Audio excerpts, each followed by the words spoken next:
आपकी जिंदगी की डोर किसके हाथ में है? एक पल रुककर पूरी ईमानदारी से खुद से यह सवाल पूछिए, क्या ये डोर आपके हाथ में है या फिर आपकी नौकरी, आपके बॉस, आपके रिश्तों, समाज की उम्मीदों और आपके फोन पर लगातार बजने वाली नोटिफिकेशंस के हाथ में? क्या आप अपनी जिंदगी जी रहे हैं या जिंदगी आपको घसीट रही है?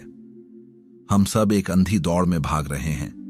ज्यादा पैसा, ज्यादा सफलता, ज्यादा नाम, ज्यादा खुशी, और इस ज्यादा की तलाश में हम अंदर से खोखले होते जा रहे हैं। हम थक चुके हैं। हमारा दिमाग हजारों विचारों के शोर से फट रहा है। हम शांति चाहते हैं, सुकून चाहते हैं, लेकिन मिलता है सिर्फ और ज्यादा तनाव, ज्यादा चिंता और ज्यादा खालीपन। ऐसा लगता है जैसे हम किसी अदृश्य पिंजरे में कैद हैं जिसके ताले भी अदृश्य हैं। हम छटपटाते हैं, जोर लगाते हैं, लेकिन और ज्यादा उलझते जाते हैं। लेकिन क्या हो अगर मैं आपसे कहूं कि इस पिंजरे से बाहर निकलने का एक रास्ता है? एक ऐसा रास्ता जो जोर लगाने के बारे में नहीं, बल्कि सब कुछ छोड़ देने के बारे में है। एक ऐसा रास्ता जो लड़ने के बारे में नहीं, बल्कि झुक जाने के बारे में है। एक ऐसा रास्ता जो कुछ बनने की कोशिश के बारे में नहीं, बल्कि जो आप पहले से हैं उसे होने देने के बारे में है। आज हम कोई साधारण किताब की बात नहीं करने वाले। आज हम एक रहस्य की बात करेंगे, एक 2500 साल पुराने रहस्य की, जिसे एक बूढ़े दार्शनिक ने दुनिया को सौंपा और फिर हमेशा के लिए पहाड़ों में गायब हो गया। उस दार्शनिक का नाम था लाओ त्सु और उस रहस्यमयी किताब का नाम है ताओ ते चिंग। ये कोई हाउ टू गाइड नहीं है, ये कोई 7 स्टेप्स टू सक्सेस वाली किताब नहीं है। ये एक आईना है, एक ऐसा आईना जो आपको आपकी असलियत दिखाता है। ये एक नदी है जो आपको बहाव के साथ जीना सिखाती है, बहाव के खिलाफ लड़ना नहीं। ये वो खामोशी है जिसमें जिंदगी के सारे जवाब छुपे हैं। आज हम सिर्फ इस किताब की समरी नहीं जानेंगे, आज हम एक यात्रा पर चलेंगे। आधुनिक दुनिया के शोर से निकलकर लाओ त्सु की गहरी शांति में उतरने की यात्रा, अहंकार की जेल से निकलकर अस्तित्व की आजादी को महसूस करने की यात्रा। तो अपने दिमाग के दरवाजे खोल लीजिए, अपनी सारी धारणाओं को कुछ देर के लिए बाहर रख दीजिए और मेरे साथ इस रहस्यमयी दुनिया में डूबने के लिए तैयार हो जाइए। ये यात्रा आपकी जिंदगी को देखने का नजरिया हमेशा के लिए बदल सकती है। लाओ त्सु अपनी किताब की शुरुआत एक ऐसे वाक्य से करते हैं जो हजारों सालों से दार्शनिकों को चकरा रहा है। वो कहते हैं, जिस ताओ को शब्दों में बताया जा सके वो असली शाश्वत ताओ नहीं है। जिस नाम को पुकारा जा सके वो असली शाश्वत नाम नहीं है। ये क्या बात हुई? अगर आप उसे बता ही नहीं सकते तो पूरी किताब किस बारे में है? यहीं से हमारा दिमाग, जिसे हर चीज को लेबल करने की, परिभाषा देने की आदत है, चकराने लगता है।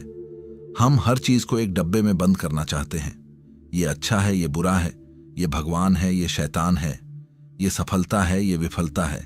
लाओ त्सु कहते हैं, जिंदगी की सबसे बड़ी सच्चाई, वो परम शक्ति किसी डब्बे में बंद नहीं हो सकती। ताओ का शाब्दिक अर्थ है मार्ग या द वे। पर यह कौन सा मार्ग है? यह कोई सड़क नहीं है जिस पर आपको चलना है। ये वो अदृश्य प्रवाह है जिसमें पूरी कायनात, पूरा ब्रह्मांड चल रहा है। ये वो नियम है जिससे तारे घूमते हैं, मौसम बदलते हैं, बीच से पेड़ बनता है और नदी समंदर की तरफ बहती है। इसे किसी ने बनाया नहीं, ये बस है, हमेशा से था, हमेशा रहेगा। इसे समझने के लिए संगीत की कल्पना कीजिए।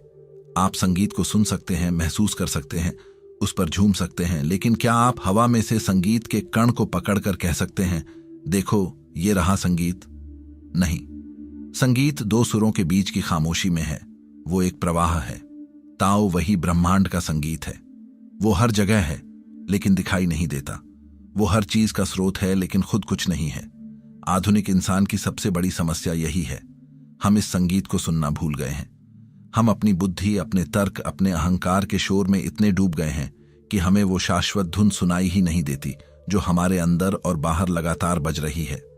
हम सोचते हैं कि हम अपने जीवन के संगीतकार हैं, हम हर सुर को कंट्रोल कर सकते हैं। लाओ त्सु मुस्कुराते हैं और कहते हैं, तुम संगीतकार नहीं हो, तुम तो बस एक वाद्य यंत्र, इंस्ट्रूमेंट हो। तुम्हारी सार्थकता लड़ने में नहीं, उस महान संगीत के साथ एक सुर होने में है। जब आप एक नदी को देखते हैं तो आप क्या देखते हैं? पानी। लेकिन नदी सिर्फ पानी नहीं है, नदी वो प्रवाह है, वो गति है, वो यात्रा है। ताओ वही जीवन की परम नदी है। हम सब उसकी छोटी छोटी लहरें हैं। लहर का अहंकार उसे यह सोचने पर मजबूर कर सकता है कि मैं अलग हूं, मैं सबसे ऊंची उठूंगा, लेकिन अंत में हर लहर को वापस नदी में ही मिलना है। लहर की समझदारी इसी में है कि वो खुद को नदी का हिस्सा समझे, उसे लड़े नहीं। तो जब लाओ त्सु कहते हैं कि ताओ को बताया नहीं जा सकता, तो उनका मतलब है कि इसे बुद्धि से समझा नहीं जा सकता, इससे सिर्फ महसूस किया जा सकता है। जब आप सुबह उगते सूरज को देखकर शांत हो जाते हैं, जब आप किसी बच्चे की निश्चल हंसी सुनते हैं, जब आप बिना किसी कारण के गहरी शांति महसूस करते हैं, उन क्षणों में आप ताओ को छू रहे होते हैं। आप उस प्रवाह के साथ एक हो जाते हैं। ये कोई भगवान नहीं है जिसकी आपको पूजा करनी है, ये कोई नियम नहीं है जिसे आपको मानना है, ये बस है। और आपकी जिंदगी का एकमात्र मकसद है इस होने के साथ अपने होने को मिला देना, अपनी छोटी मैं को उस अनंत है में विलीन कर देना। वो वही एक ऐसा रहस्य जिसे अगर आपने जान लिया तो तनाव, चिंता और बर्नआउट जैसे शब्द आपकी डिक्शनरी से हमेशा के लिए मिट जाएंगे। मैंने कहा था कि ये ताओ ते चिंग का दिल है, लेकिन ये सिर्फ एक किताब का दिल नहीं है, ये उस जीवन का दिल है जिसे आप हमेशा से जीना चाहते थे पर कभी जी नहीं पाए। वो जीवन जिसमें संघर्ष नहीं, सहजता है, जिसमें बोझ नहीं, बहाव है, जिसमें थकान नहीं, उत्सव है। तो चलिए इस रहस्य पर से पर्दा उठाते हैं। वू वेई, इसका सीधा सादा अनुवाद है अकर्म या नॉन डूइंग, और यहीं इसी पहले कदम पर हमारा आधुनिक बेचैन दिमाग धोखा खा जाता है। हमारे लिए कुछ ना करना का मतलब है आलस, समय की बर्बादी, निकम्मापन। हमें बचपन से सिखाया गया है खाली दिमाग शैतान का घर। Work is worship, the harder you work the luckier you get. ये सारी बातें हमारे सिस्टम में एक जहर की तरह घोल दी गई हैं, एक ऐसा जहर जो हमें यकीन दिलाता है कि हमारी कीमत हमारे काम से है, हमारी व्यस्तता से है। हम जितना ज्यादा संघर्ष करेंगे हम उतने ही महान कहलाएंगे। आराम करना पाप है, शांत बैठना अपराध है। लाओ त्सु 2500 साल पहले इस जहर को देख चुके थे। वो जानते थे कि इंसान अपनी सबसे बड़ी शक्ति को, अपनी सहजता को इस लगातार कुछ करते रहने की सनक में खो देगा, और इसीलिए उन्होंने हमें ये अमृत दिया, वू वेई। तो सबसे पहले अपने दिमाग से ये बात एक हथौड़े की तरह तोड़कर निकाल दीजिए कि वू वेई का मतलब आलसी हो जाना है। नहीं, बिल्कुल नहीं।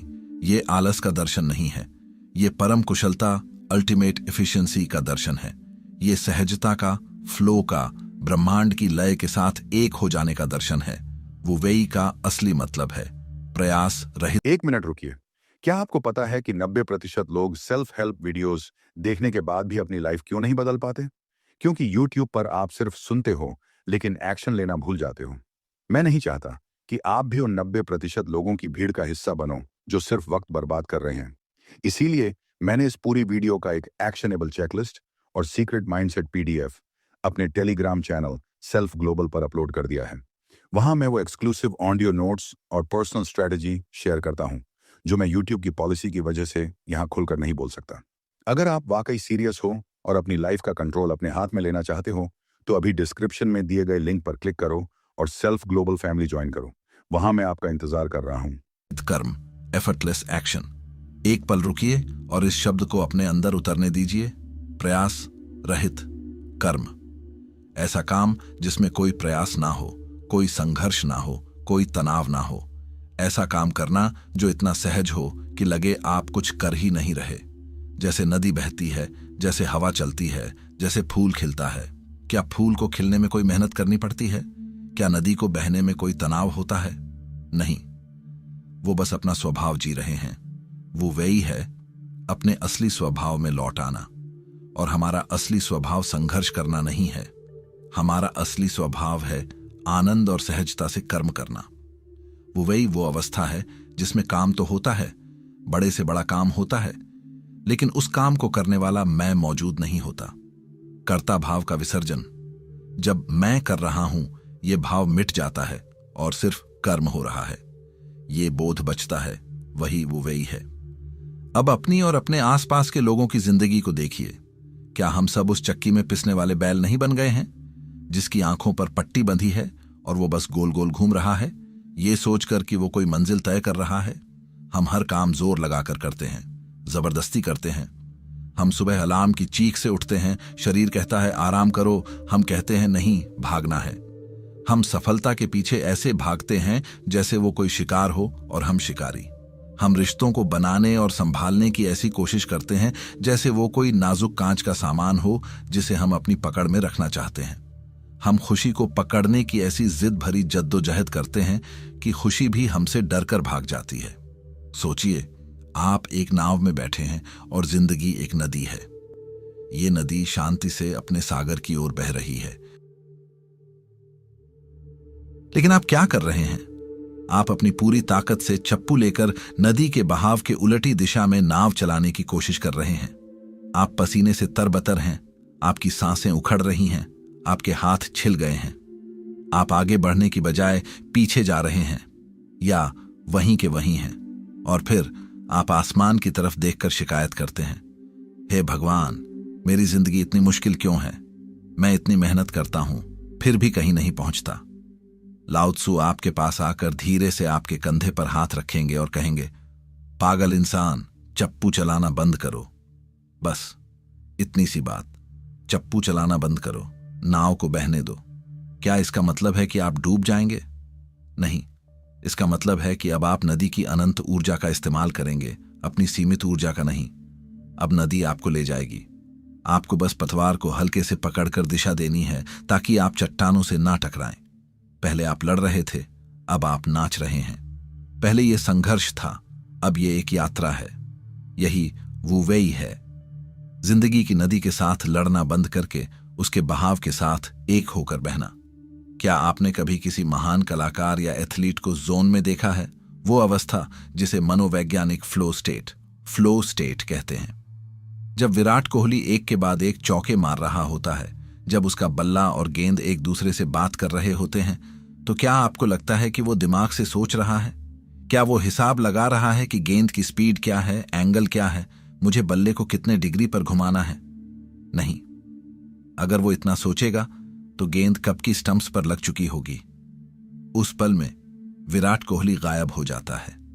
उसका दिमाग पूरी तरह से खाली और शांत हो जाता है। वो सोच नहीं रहा होता, वो बस हो रहा होता है। उसका शरीर और बल्ला सालों के अभ्यास के कारण खुद ब खुद सही शॉट खेल रहे होते हैं।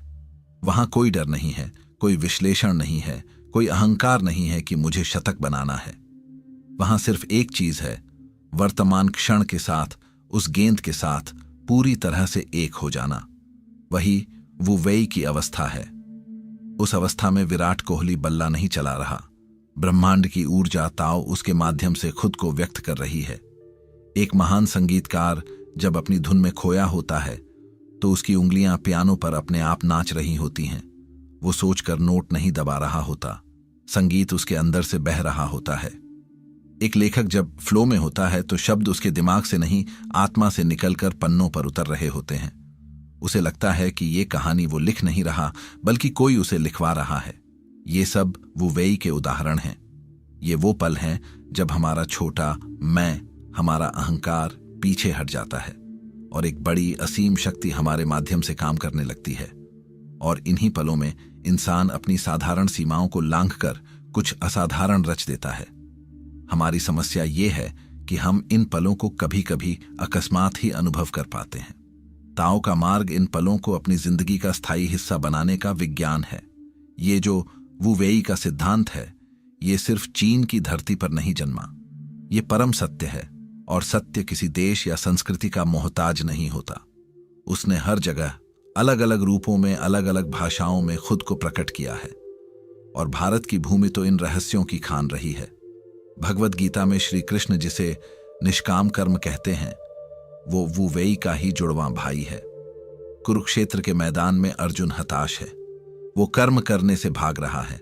वो अपने भविष्य के फल से डर गया है। अगर मैंने अपनों को मारा तो मुझे पाप लगेगा, कुल का नाश होगा।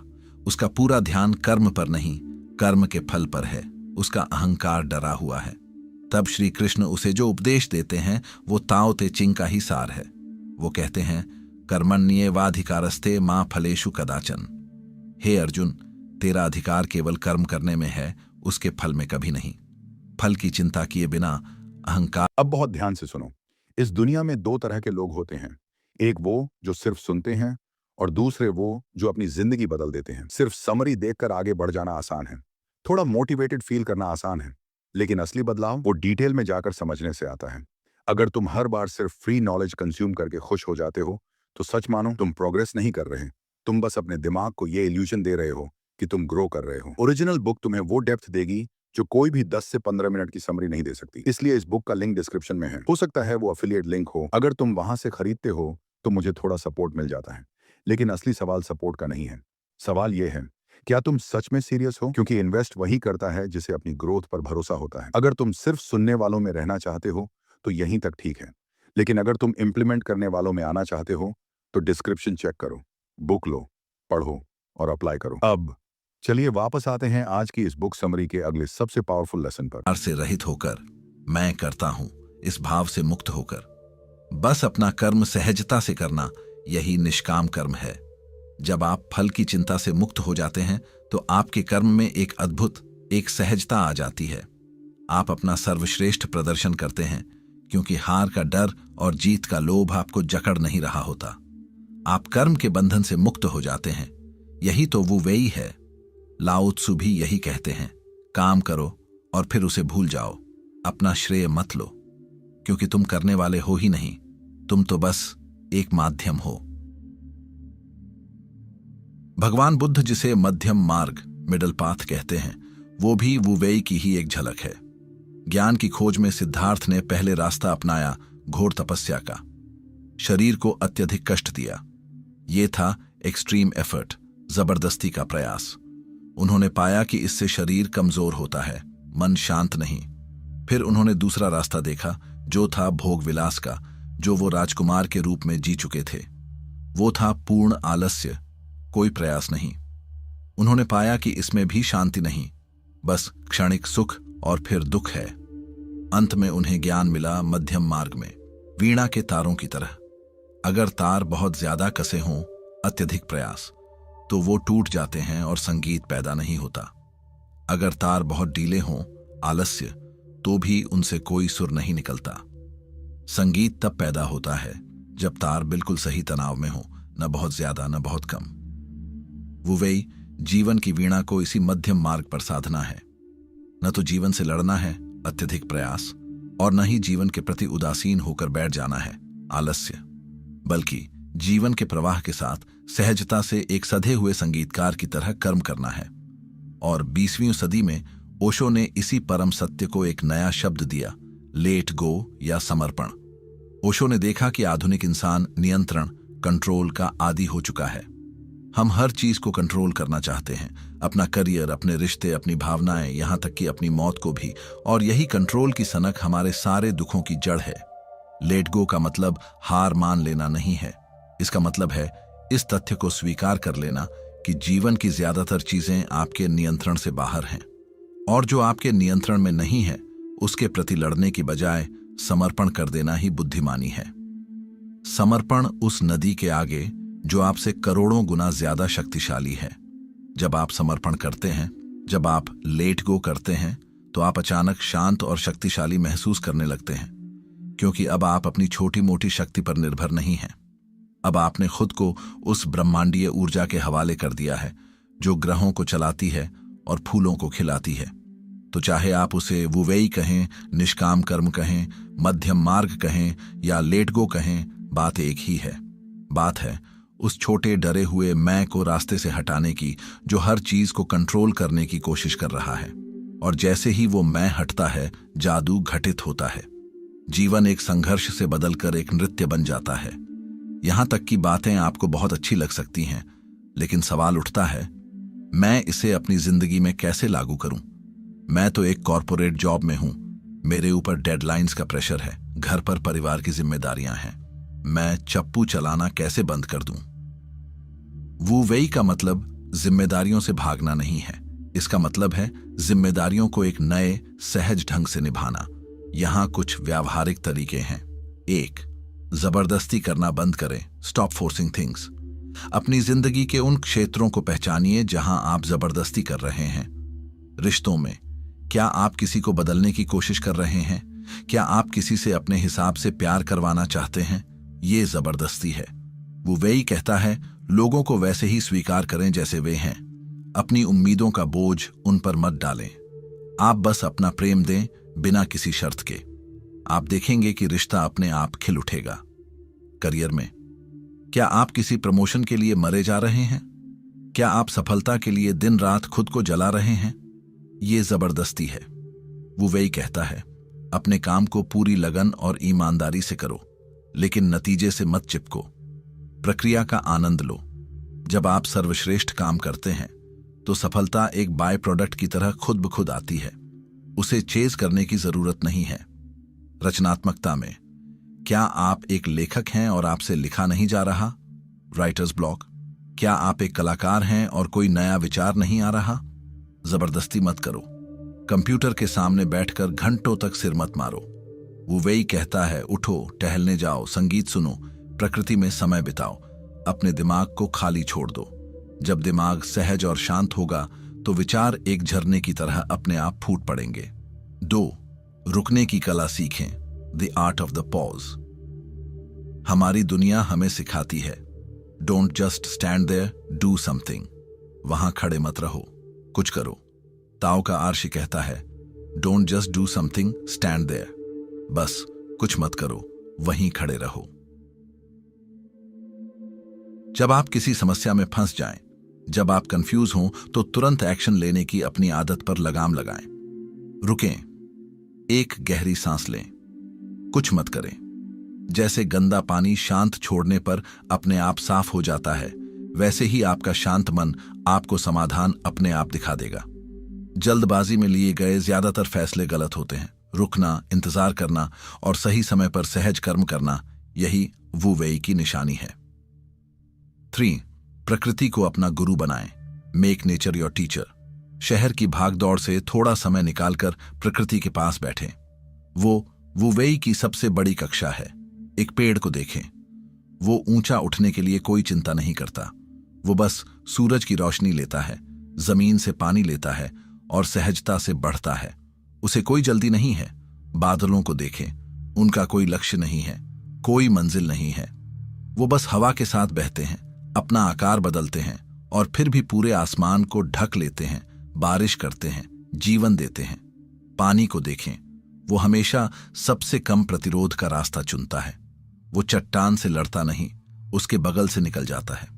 वो नरम है, फिर भी दुनिया की सबसे कठोर चीजों को काट सकता है। जब भी आप तनाव में हो, प्रकृति के पास जाएं। वो आपको याद दिलाएगी कि जीवन कितना सहज और सरल हो सकता है। छोटी चीजों पर ध्यान दें। Focus on the small. हम हमेशा बड़े लक्ष्यों के पीछे भागते हैं और इस चक्कर में वर्तमान के छोटे छोटे पलों का आनंद लेना भूल जाते हैं। वो वही है जो काम अभी आपके हाथ में है, उसे पूरी उपस्थिति, पूरे ध्यान के साथ करना, चाहे वो कितना भी छोटा क्यों ना हो। अगर आप चाय पी रहे हैं तो सिर्फ चाय पीजिए। अपने फोन को, अपनी चिंताओं को भूल जाइए। बस चाय की गर्मी, उसकी खुशबू, उसके स्वाद को महसूस कीजिए। जब आप वर्तमान के हर छोटे काम को पूरी तन्मयता से करने लगते हैं तो भविष्य की चिंता अपने आप खत्म हो जाती है और आपका जीवन छोटे छोटे आनंदमय पलों की एक श्रृंखला बन जाता है। 5. भरोसा करना सीखें। Learn to trust. यह सबसे मुश्किल और सबसे जरूरी कदम है। वू वेई का आधार है जीवन पर भरोसा, ताओ पर भरोसा। यह भरोसा कि ब्रह्मांड आपके खिलाफ नहीं है, वो आपके साथ है। यह भरोसा कि हर चीज सही समय पर हो रही है, भले ही अभी आपको समझ ना आ रहा हो। जब आप भरोसा करना सीख जाते हैं तो आप नियंत्रण करने की अपनी जरूरत को छोड़ पाते हैं। आप जीवन के आगे समर्पण कर पाते हैं और जिस पल आप समर्पण करते हैं उसी पल जीवन का सारा बोझ आपके कंधों से उतर जाता है। आप हल्के हो जाते हैं, आजाद हो जाते हैं। वू वेई का सार क्या है? ये जीवन से भागना नहीं है, ये जीवन में पूरी तरह से होशपूर्वक और सहजता से उतरना है। ये शक्तिहीन होना नहीं है, ये अपनी छोटी अहंकार की शक्ति को छोड़कर ब्रह्मांड की अनंत शक्ति से जुड़ जाना है। ये लक्ष्यहीन होना नहीं है, ये लक्ष्य के तनाव से मुक्त होकर यात्रा का आनंद लेना सीखना है। हम खुद को ह्यूमन बीइंग, मानव कहते हैं, ह्यूमन डूइंग नहीं। हमारा मूल स्वभाव होना है, करना नहीं। कर्म हमारे होने से सहज ही प्रकट होना चाहिए, हमारे करने के तनाव से नहीं। वो जादू है जो आपके जीवन के लोहे को सोना बना सकता है। ये उस कैदी को आजाद करने की चाबी है जिसे ये भी नहीं पता कि वो कैद में है। वो कैदी है आपका मैं, आपका अहंकार, जो लगातार कुछ करने, कुछ बनने, कुछ साबित करने के लिए छटपटा रहा है। आज इस पल क्या आप एक प्रयोग कर सकते हैं? अगले कुछ घंटों के लिए कुछ भी सही करने की कोशिश छोड़ दीजिए। किसी को प्रभावित करने की कोशिश छोड़ दीजिए। अपने विचारों को कंट्रोल करने की कोशिश छोड़ दीजिए। बस होइए। जो हो रहा है उसे होने दीजिए। उसे देखें बिना किसी जजमेंट के। आप पाएंगे कि आपके अंदर एक गहरी शांति उतर रही है, एक ऐसी शांति जिसे आप सालों से बाहर खोज रहे थे। वही शांति वुवेई का प्रवेश द्वार है। यह रास्ता लंबा है, अभ्यास का है, लेकिन इसकी शुरुआत आज इसी पल एक छोटे से समर्पण से होती है। चप्पू चलाना बंद कीजिए। नदी पर भरोसा कीजिए, वो आपको आपके सागर तक जरूर ले जाएगी। हमारी दुनिया भरी हुई चीजों को महत्व देती है। भरा हुआ बैंक अकाउंट, भरा हुआ रिज्यूमे, भरा हुआ घर, भरा हुआ सोशल कैलेंडर। हम खालीपन से डरते हैं। एक खाली पल मिलता है तो हम तुरंत अपना फोन उठाकर उसे भर देते हैं। एक खाली दीवार अच्छी नहीं लगती, हम उस पर पेंटिंग टांग देते हैं। लाओ त्सु इस पूरी सोच पर एक हथौड़ा मारते हैं। वो कहते हैं, हम मिट्टी को गूंथ कर एक प्याला बनाते हैं, लेकिन उसके अंदर का खालीपन ही उसे उपयोगी बनाता है। हम दरवाजे और खिड़कियां काटकर एक कमरा बनाते हैं, लेकिन उसके अंदर का खाली स्थान ही उसे रहने योग्य बनाता है। 30 तीलियां एक धुरी पर मिलती हैं, लेकिन पहिए के बीच का खालीपन ही गाड़ी को चलाता है। अस्तित्व लाभ देता है, लेकिन शून्यता उसे उपयोगी बनाती है। ये एक क्रांतिकारी विचार है। हम जिसे कुछ नहीं, नथिंग समझते हैं, वही सबसे जरूरी कुछ, समथिंग है। इसे अपनी जिंदगी पर लागू करके देखिए। आपके दिमाग में, अगर आपका दिमाग पुरानी धारणाओं, विचारों, पूर्वाग्रहों और चिंताओं से 24 घंटे भरा रहेगा, तो उसमें कोई नया विचार, कोई नई रचनात्मकता कैसे आएगी? ज्ञान किताबों को भरने से नहीं, दिमाग को खाली करने से आता है। जब आप अपने भरे हुए दिमाग को शांत करते हैं, ध्यान करते हैं या बस चुपचाप बैठते हैं, तो आप उस शून्य को जगह देते हैं जहां से असली बुद्धिमत्ता का जन्म होता है। आइंस्टीन से लेकर स्टीव जॉब्स तक दुनिया के सबसे बड़े विचारकों ने हमेशा अपने दिमाग को खाली करने के महत्व पर जोर दिया है। आपके जीवन में क्या आपकी जिंदगी चीजों और गतिविधियों से इतनी भर गई है कि सांस लेने की भी जगह नहीं है? वुवेई की तरह खालीपन का मतलब आलस नहीं है। इसका मतलब है गैर जरूरी चीजों को हटाना, ताकि जरूरी चीजों के लिए जगह बन सके। इसे आज की भाषा में मिनिमलिज्म कहते हैं। कम कपड़े, कम सामान, कम व्यस्तता, ताकि आपके पास ज्यादा शांति, ज्यादा आजादी और ज्यादा ऊर्जा हो। एक भरा हुआ गोदाम किसी काम का नहीं होता। उपयोगी वही है जिसमें सामान रखने की जगह हो। आपके रिश्तों में क्या आप हमेशा बोलने की कोशिश करते हैं, अपनी बात साबित करने की कोशिश करते हैं? लाओ त्सु कहते हैं, सुनने की शक्ति को समझो। जब आप चुप होकर पूरे ध्यान से किसी को सुनते हैं, तो आप एक खाली जगह बनाते हैं जिसमें दूसरा व्यक्ति खुद को व्यक्त कर सकता है। यही खालीपन रिश्ते को गहरा बनाता है। दो लोगों के बीच का प्यार शब्दों में नहीं, उस आरामदायक खामोशी में होता है जो वे एक दूसरे के साथ साझा करते हैं। संगीत में, संगीत सुरों से उतना नहीं बनता जितना दो सुरों के बीच की खामोशी, पॉज, से बनता है। वो खामोशी ही संगीत को लय और अर्थ देती है। बिना खामोशी के संगीत सिर्फ शोर है। हम खालीपन से इसलिए डरते हैं क्योंकि वो हमें हमारी असलियत का सामना कराता है।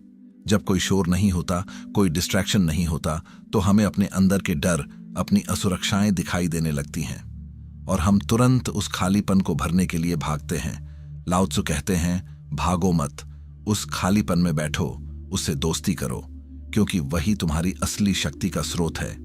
एक भरा हुआ प्याला और कुछ नहीं ले सकता। अगर आपको जिंदगी से कुछ नया चाहिए, तो पहले अपने प्याले को खाली करना सीखो। अपनी मैं कुछ जानता हूं कि भावना को खाली करो, तभी तुम कुछ नया सीख पाओगे। अपनी जरूरतों और इच्छाओं को खाली करो, तभी तुम असली संतोष का अनुभव कर पाओगे। ये विरोधाभास ही ताओ का सौंदर्य है। सबसे उपयोगी चीज है खालीपन। सबसे शक्तिशाली कर्म है अकर्म। सबसे बड़ा ज्ञान है यह जानना कि तुम कुछ नहीं जानते। अगर आपको पूरे ताओ ते चिंग को सिर्फ एक प्रतीक में समझना हो तो वो है पानी। लाओ त्सु पानी से मंत्रमुग्ध थे। उनके लिए पानी ताओ का सबसे उत्तम रूप है। वो कहते हैं, दुनिया में पानी से ज्यादा नरम और लचीली कोई चीज नहीं, फिर भी कठोर से कठोर चीजों को काटने में उससे बेहतर कुछ भी नहीं। ये एक और शक्तिशाली विरोधाभास है। नरम कठोर को हरा देता है, the soft overcomes the hard.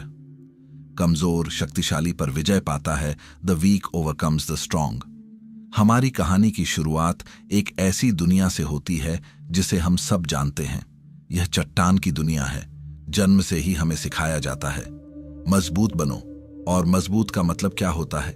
इसका मतलब है चट्टान बनो। अपनी भावनाओं को छिपाओ, क्योंकि आंसू कमजोरी की निशानी है। अपनी बात पर अड़े रहो, क्योंकि राय बदलना अस्थिरता का प्रतीक है। कभी हार मत मानो, चाहे उस लड़ाई में तुम्हारी आत्मा ही क्यों ना कुचल रही हो। अपनी एक पहचान बनाओ, एक ठोस अपरिवर्तनीय पहचान, और फिर पूरी जिंदगी उस पहचान की रक्षा करो। यह चट्टान का पंथ है। हम सब इसके अनुयायी हैं। ऑफिस की दुनिया को देखिए, वहां चट्टान बनने की होड़ लगी है। जो सबसे ज्यादा आक्रामक है, जो अपनी आवाज सबसे ऊंची रखता है, जो कभी मुझे नहीं पता नहीं कहता, उसे लीडर माना जाता है। मीटिंग्स युद्ध के मैदान हैं, जहां विचारों की नहीं, अहंकार की टक्कर होती है। हम अपनी राय को एक किले की तरह बनाते हैं और दूसरे के हर तर्क को एक हमले की तरह देखते हैं। हम जानकारी साझा नहीं करते, हम उसे जमा करते हैं, क्योंकि ज्ञान शक्ति है और शक्ति का प्रदर्शन चट्टान का स्वभाव है। हम थक जाते हैं, जल जाते हैं, अंदर से खोखले हो जाते हैं, लेकिन बाहर से कठोरता का मुखौटा लगाए रखते हैं। हम वो चट्टान हैं जिस पर सफलता की नक्काशी तो हो रही है, लेकिन अंदर से हम दरक रहे हैं। रिश्तों में देखिए, हम अपने साथी से, अपने बच्चों से, अपने दोस्तों से प्यार करते हैं, लेकिन यह प्यार भी अक्सर चट्टानी होता है। मैंने जो कह दिया वही सही है, तुम्हें बदलना होगा। तुम मेरी उम्मीदों पर खरे नहीं उतरे। ये संवाद नहीं, ये एक चट्टान की दूसरी चट्टान पर फेंकी गई चिंगारियां हैं। हम भूल जाते हैं कि रिश्ता एक बगीचे की तरह है, जिसे हर दिन सींचना पड़ता है। हम उसे एक मूर्ति की तरह मान लेते हैं, जिसे एक बार बना दिया तो बस पूजना है। हम अपनी अपेक्षाओं की कठोरता में इतने जकड़े होते हैं कि सामने वाले इंसान की बहती हुई नदी को देख ही नहीं पाते। हम चाहते हैं कि वो हमारी बनाई हुई घाटी में ही बहे। जब वो अपना रास्ता बदलती है तो हम टूट जाते हैं। हमारा अहंकार, हमारी चट्टानी पहचान बिखर जाती है, और खुद से हमारा रिश्ता, यह तो सबसे बड़ी चट्टान है। मैं ऐसा ही हूं। यह वाक्य हमने कितनी बार खुद से कहा है। हमने अपनी आदतों, अपनी सोच, अपनी सीमाओं को पत्थर की लकीर मान लिया है। हम बदलना चाहते हैं, लेकिन हमारी चट्टानी पहचान हमें बदलने नहीं देती। मैं सुबह नहीं उठ सकता, मैं पब्लिक में बोल नहीं सकता, गुस्सा तो मेरे स्वभाव में है। यह सब क्या है? यह वो चट्टान है जिसे हम अपनी पीठ पर लादे घूम रहे हैं, यह सोचकर कि यह हमारा सहारा है, जबकि असल में यही हमारा सबसे बड़ा बोझ है। इस चट्टानी दुनिया का एक ही अंतिम सत्य है, टूटना। चट्टान कितनी भी विशाल क्यों ना हो, कितनी भी कठोर क्यों ना हो, एक दिन टूटती जरूर है। समय की मार, परिस्थितियों के थपेड़े, जीवन की अप्रत्याशित लहरें, कोई ना कोई उसे तोड़ ही देता है। नौकरी चली जाना एक भूकंप की तरह उस चट्टान को हिला देता है। किसी अपने का बिछड़ जाना एक ऐसी दरार पैदा करता है जो कभी नहीं भरती। बीमारी एक हथौड़े की तरह उस पर वार करती है, और जब चट्टान टूटती है तो वो बिखर जाती है, उसके टुकड़े हो जाते हैं, वो फिर कभी वैसी नहीं हो पाती। हम में से कितने लोग अपनी जिंदगी के किसी न किसी मोड़ पर इस टूटन को महसूस नहीं करते। वो एहसास जब लगता है कि सब कुछ खत्म हो गया, जब हमारा बनाया हुआ साम्राज्य, हमारी बनाई हुई पहचान ताश के पत्तों की तरह ढह जाती है। वो क्षण जब हमें एहसास होता है कि जिस कठोरता को हम अपनी ताकत समझते थे, वही हमारी सबसे बड़ी कमजोरी निकली। यहीं इसी टूटन के बिंदु पर लाओ त्सु एक फुसफुसाहट के साथ आते हैं। वो कहते हैं, चट्टान मत बनो, पानी बनो। ये एक क्रांति का आह्वान है। ये सिर्फ एक सलाह नहीं है, ये एक नया जीवन जीने का निमंत्रण है। ये उस पंथ को छोड़ने का निमंत्रण है जिसकी हमने पीढ़ियों से पूजा की है। तो आइए इस निमंत्रण को स्वीकार करें और पानी के रहस्यों की गहराइयों में उतरें। पानी का पहला और सबसे गहरा पाठ है विनम्रता। कल्पना कीजिए, एक पहाड़ की चोटी पर बर्फ पिघलती है, पानी की एक बूंद बनती है। उसका लक्ष्य क्या है? ऊपर उठना, आकाश को छूना? नहीं, उसका एकमात्र लक्ष्य है नीचे जाना। वो हमेशा सबसे निचला रास्ता खोजती है। वो पत्थरों से टकराती है, मुड़ जाती है, वो दरारों में समा जाती है, वो ढलानों पर लुढ़कती है। वो रुकती नहीं, लड़ती नहीं, बस बहती है, हमेशा नीचे की ओर। यह यात्रा अपमानजनक लग सकती है। हमारी दुनिया में तो हर कोई ऊपर चढ़ना चाहता है, कॉर्पोरेट लैडर, सामाजिक सीढ़ी, सफलता का शिखर। हम टॉप पर रहना चाहते हैं, नंबर 1 बनना चाहते हैं। नीचे जाने को तो हार माना जाता है। लेकिन पानी की यात्रा को देखिए, वो बूंद अकेली शुरू होती है, लेकिन जैसे जैसे वो नीचे जाती है, दूसरी बूंदें उससे मिलती जाती हैं। वो एक पतली धारा बनती है, फिर और धाराएं आकर मिलती हैं, वो एक झरना बन जाता है। झरने नदियों में मिलते हैं और अंत में सारी नदियां कहां जाकर मिलती हैं? महासागर में। वो जगह जो पृथ्वी पर सबसे नीची है, वही सबसे विशाल और शक्तिशाली है। महासागर ने कभी किसी नदी को मजबूर नहीं किया कि वो आकर उसमें मिले। उसने बस खुद को सबसे नीचे रखा और पूरी दुनिया का पानी स्वाभाविक रूप से उसकी ओर खींचा चला आया। यह है विनम्रता की शक्ति। इसका मतलब है अपने अहंकार को छोड़ना, यह समझना कि आप ब्रह्मांड का केंद्र नहीं हैं। जब आप किसी कमरे में प्रवेश करते हैं तो यह सोचने के बजाय कि सब मुझे देखें, यह सोचें कि मैं किसे देख सकता हूं, मैं किसे सुन सकता हूं, मैं यहां कैसे सेवा कर सकता हूं। एक सच्चा लीडर पानी की तरह होता है। वो अपनी टीम के लिए सबसे निचला स्थान ग्रहण करता है। वो हुक्म नहीं चलाता, वो रुकावटें हटाता है। वो श्रेय खुद नहीं लेता, वो अपनी टीम को आगे करता है। वो चिल्लाकर अपनी उपस्थिति दर्ज नहीं कराता, उसकी शांत और स्थिर उपस्थिति ही सबको पोषण देती है। लोग ऐसे लीडर का अनुसरण डर से नहीं, बल्कि प्रेम और सम्मान से करते हैं। वो उस महासागर की तरह होता है जिसमें हर कोई आकर मिलना चाहता है। अपनी बातचीत में पानी बनिए। हम अक्सर अपनी बात कहने के लिए इतने उतावले होते हैं कि हम दूसरे को सुनते ही नहीं। हम जवाब देने के लिए सुनते हैं, समझने के लिए नहीं। पानी की तरह बनिए। शांत होकर दूसरे की बातों को खुद में समाने दीजिए, बिना किसी प्रतिक्रिया के, बिना किसी निर्णय के। बस सुनिए। आप पाएंगे कि जब आप बोलना बंद करते हैं और सुनना शुरू करते हैं तो रिश्ते गहरे हो जाते हैं। लोग आप पर भरोसा करने लगते हैं क्योंकि उन्हें पता है कि आपके पास उनका शोर शांत हो जाएगा। अपनी गलतियों में पानी बनिए। चट्टान अपनी गलती कभी नहीं मानती, उसके लिए सॉरी कहना टूटने के बराबर है। लेकिन पानी बहता है। गलती जीवन का हिस्सा है, उसे स्वीकार कीजिए, उससे सीखिए और आगे बढ़ जाइए।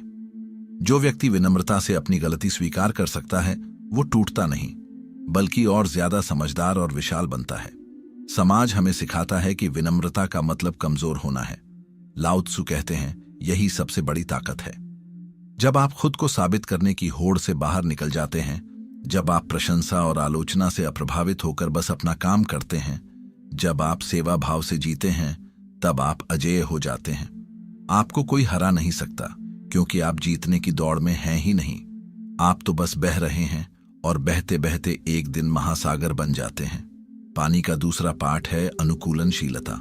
पानी का अपना कोई आकार नहीं है, यह उसकी सबसे बड़ी शक्ति है। आप उसे एक संकरे बांस में डालें, वो लंबा और पतला हो जाता है। आप उसे एक चौड़े कटोरे में रखें, वो फैलकर गोलाकार हो जाता है। आप उसे एक दरार में डालें, वो उस दरार का आकार ले लेता है। वो कभी शिकायत नहीं करता, वो यह नहीं कहता, नहीं मैं तो गोल ही रहूंगा। वो विरोध नहीं करता, वो बस ढल जाता है। अब चट्टान की कल्पना कीजिए। चट्टान का एक निश्चित आकार है, एक निश्चित संरचना है। अगर आप उसे एक गोल छेद में डालने की कोशिश करेंगे जो चौकोर है, तो क्या होगा? वो या तो फिट नहीं होगी या फिर आपको उसे तोड़ने के लिए जबरदस्ती करनी पड़ेगी। हम अपनी जिंदगी में अक्सर चट्टान की तरह व्यवहार करते हैं। हमने अपने जीवन के लिए एक नक्शा बनाया होता है। इस उम्र में पढ़ाई, फिर यह नौकरी, फिर शादी, फिर बच्चे, फिर रिटायरमेंट। हमने अपनी पहचान का एक चौकोर बक्सा बनाया होता है। मैं एक इंजीनियर हूं, मैं एक मां हूं, मैं एक कलाकार हूं। हम इस नक्शे और इस बक्से से इतनी बुरी तरह चिपक जाते हैं कि जब जिंदगी कोई अप्रत्याशित मोड़ लेती है, तो हम टूट जाते हैं। जिंदगी पानी की तरह है, वो लगातार बदलती रहती है। वो कभी हमारे बनाए हुए नक्शों के हिसाब से नहीं चलती। मान लीजिए आपने सालों तक एक कंपनी में मेहनत की, ये सोचकर कि आप वहीं से रिटायर होंगे। एक दिन आपको एक ईमेल आता है, आपकी सेवाओं की अब आवश्यकता नहीं है। चट्टान क्या करेगी? वो क्रोधित होगी, लड़ेगी, शिकायत करेगी। मेरे साथ ऐसा कैसे हो सकता है? यह अन्याय है। वो अपनी पुरानी पहचान से चिपकी रहेगी और महीनों, शायद सालों तक उसी सदमे में जिएगी। पानी क्या करेगा? पानी उस पल के दुख और झटके को महसूस करेगा, लेकिन फिर वो बहना शुरू कर देगा। वो उस बंद दरवाजे को धक्का नहीं देगा, वो नई खुली खिड़कियों की तलाश करेगा। शायद यह एक मौका है अपना खुद का कुछ शुरू करने का। शायद यह एक मौका है उस शौक को पूरा करने का जिसके लिए कभी समय नहीं मिला। शायद यह एक मौका है एक नए शहर में नई जिंदगी शुरू करने का। पानी विरोध नहीं करता, वो रास्ता खोजता है। वो हर नई परिस्थिति के अनुसार खुद को ढाल लेता है। ये पाठ रिश्तों में और भी गहरा हो जाता है। लोग बदलते हैं। वो इंसान जिससे आपने 20 साल की उम्र में प्यार किया था, वो 40 की उम्र में वही नहीं रहेगा और आप भी नहीं रहेंगे। चट्टानी प्यार यह मांग करता है कि तुम वैसे ही रहो जैसे पहले थे। यह बदलाव से डरता है और जब बदलाव आता है तो यह रिश्ता टूट जाता है। पानी वाला प्यार बहता है। यह समझता है कि लोग विकसित होते हैं। यह हर दिन अपने साथी को एक नए इंसान के रूप में जानने की कोशिश करता है। यह एक दूसरे को बदलने की कोशिश नहीं करता, बल्कि एक दूसरे के विकास के लिए जगह बनाता है। यह जानता है कि प्यार एक स्थिर वस्तु नहीं, बल्कि एक गतिशील नृत्य है। अनुकूलनशीलता का मतलब सिद्धांतों को छोड़ देना नहीं है। नदी की दिशा हमेशा ढलान की ओर होती है, यह उसका सिद्धांत है, लेकिन वो अपने लक्ष्य तक पहुंचने के लिए किसी भी बाधा के चारों ओर से घूम सकती है। यह उसकी अनुकूलनशीलता है। आपके जीवन के भी कुछ मूल सिद्धांत हो सकते हैं, जैसे करुणा, ईमानदारी, विकास। इन सिद्धांतों पर टिके रहिए, लेकिन उन तक पहुंचने के तरीकों में लचीले बनिए।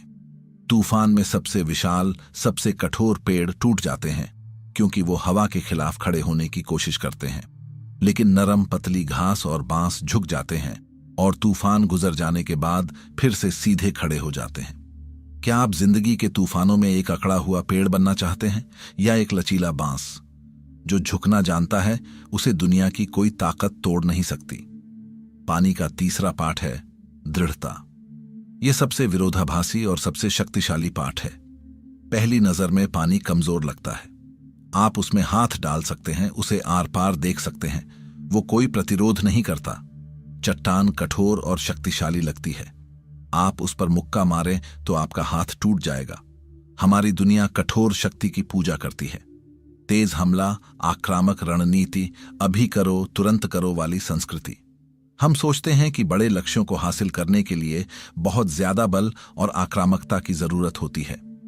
लाओ त्सु मुस्कुराते हैं और हमें एक चट्टान की ओर इशारा करते हैं जिस पर सदियों से पानी की एक एक बूंद टपक रही है। उस चट्टान में एक छेद हो गया है। यह कैसे हुआ? उस एक बूंद में तो कोई ताकत नहीं थी। उसने चट्टान पर कोई जोरदार हमला नहीं किया। उसका रहस्य उसकी ताकत में नहीं, उसकी निरंतरता में था। बूंद बूंद, पल पल, बिना रुके, बिना थके वो बस अपना काम करती रही और अंत में दुनिया की सबसे नरम चीज ने दुनिया की सबसे कठोर चीज को काट दिया। यह हसल कल्चर का ताओवादी जवाब है।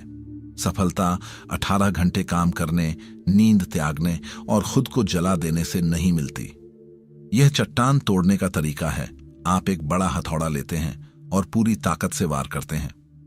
हो सकता है चट्टान टूट जाए, लेकिन इस प्रक्रिया में आप खुद भी टूट जाते हैं। पानी का तरीका अलग है, वो निरंतरता का तरीका है। अगर आप एक महान लेखक बनना चाहते हैं तो एक दिन में 100 पेज लिखने की कोशिश मत कीजिए, आप दूसरे दिन ही थक जाएंगे। पानी बनिए। हर दिन बस 1 पेज लिखिए, बस 1, लेकिन हर दिन लिखिए, बिना किसी छुट्टी के। 1 साल में आपके पास 365 पेज की किताब होगी। अगर आप स्वस्थ होना चाहते हैं तो पहले ही दिन जिम में 3 घंटे बिताकर खुद को घायल मत कीजिए। पानी बनिए। हर दिन बस 15 मिनट चलिए, लेकिन हर दिन चलिए। धीरे धीरे आपकी क्षमता बढ़ेगी। आपकी छोटी छोटी निरंतर कोशिशें एक दिन स्वास्थ्य की विशाल चट्टान को तराश देंगी।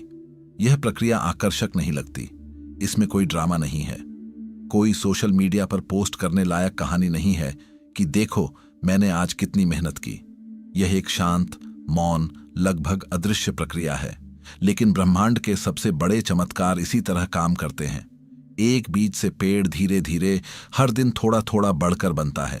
एक नदी मंद गति से सदियों तक बहकर एक घाटी को काट देती है। पानी की दृढ़ता आक्रामक नहीं बल्कि ग्रहणशील है। वो लड़ता नहीं, वो बस मौजूद रहता है। वो अपने लक्ष्य पर जुनून की तरह सवार नहीं होता, वो बस सहजता से उसकी ओर बहता रहता है।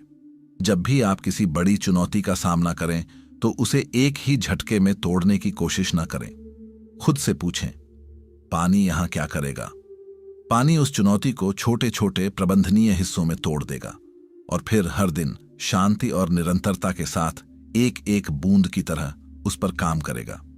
याद रखिए, आपकी इच्छा शक्ति एक मांसपेशी की तरह है। अगर आप उसे एक ही दिन में बहुत ज्यादा इस्तेमाल करेंगे तो वो थक जाएगी, लेकिन अगर आप उसे हर दिन थोड़ा थोड़ा प्रशिक्षित करेंगे तो वो इतनी मजबूत हो जाएगी कि किसी भी बाधा को पार कर सके। सफलता एक हिंसक विस्फोट नहीं है, यह एक शांत सतत प्रवाह है।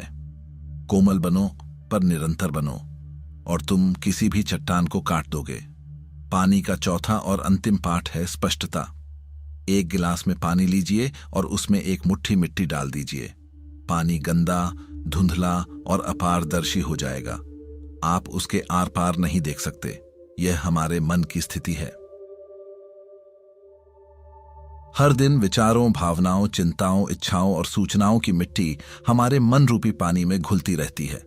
सोशल मीडिया की अंतहीन स्क्रॉलिंग, काम का तनाव, रिश्तों की उलझने, भविष्य की चिंताएं, यह सब मिलकर हमारे मन को गंदा कर देती हैं। हम स्पष्ट रूप से सोच नहीं पाते, हमें सही और गलत में फर्क समझ नहीं आता, हम बेचैन और भ्रमित महसूस करते हैं। अब इस गंदे पानी को साफ करने के लिए आप क्या करेंगे? क्या आप उसमें हाथ डालकर मिट्टी को बाहर निकालने की कोशिश करेंगे? नहीं, इससे पानी और ज्यादा गंदा हो जाएगा। क्या आप उसे हिलाएंगे? इससे कीचड़ और घुल जाएगा। पानी को साफ करने का एकमात्र तरीका है, उसे बस छोड़ दो। गिलास को मेज पर रखिए और बस इंतजार कीजिए, कुछ मत कीजिए। धीरे धीरे गुरुत्वाकर्षण अपना काम करेगा। मिट्टी के भारी कण नीचे बैठने लगेंगे, पानी धीरे धीरे शांत होने लगेगा और कुछ समय बाद आप देखेंगे कि सारी गंदगी नीचे बैठ गई है और ऊपर का पानी क्रिस्टल की तरह साफ और पारदर्शी हो गया है। यह ताओ का सबसे गहरा ध्यान सूत्र है। जब आपका मन अशांत हो, जब आप भ्रमित हो, तो उसे जबरदस्ती साफ करने की कोशिश मत करो। और ज्यादा सोचने से, और ज्यादा विश्लेषण करने से, और ज्यादा सलाह लेने से मन का कीचड़ और ज्यादा उबलेगा। बस शांत हो जाओ, एक शांत जगह खोजो, अपनी आंखें बंद करो और कुछ मत करो। बस अपनी सांसों को देखो, विचारों को आने और जाने दो जैसे वो आकाश में बादल हों।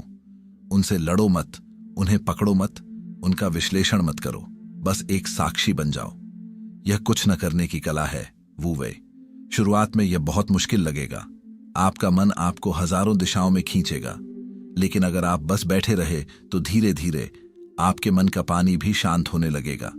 सारी चिंताएं, सारे भय, सारा शोर नीचे बैठने लगेगा और जब मन का सरोवर शांत और स्पष्ट हो जाता है तो चमत्कार होता है। आपको अपने सभी सवालों के जवाब मिल जाते हैं। वो जवाब बाहर से नहीं आते, वो आपके अंदर से ही उभरते हैं। स्पष्टता आपके भीतर से प्रकट होती है। आपको अचानक पता चल जाता है कि आपको क्या करना है। आपको अपने जीवन का अगला कदम बिल्कुल साफ दिखाई देने लगता है।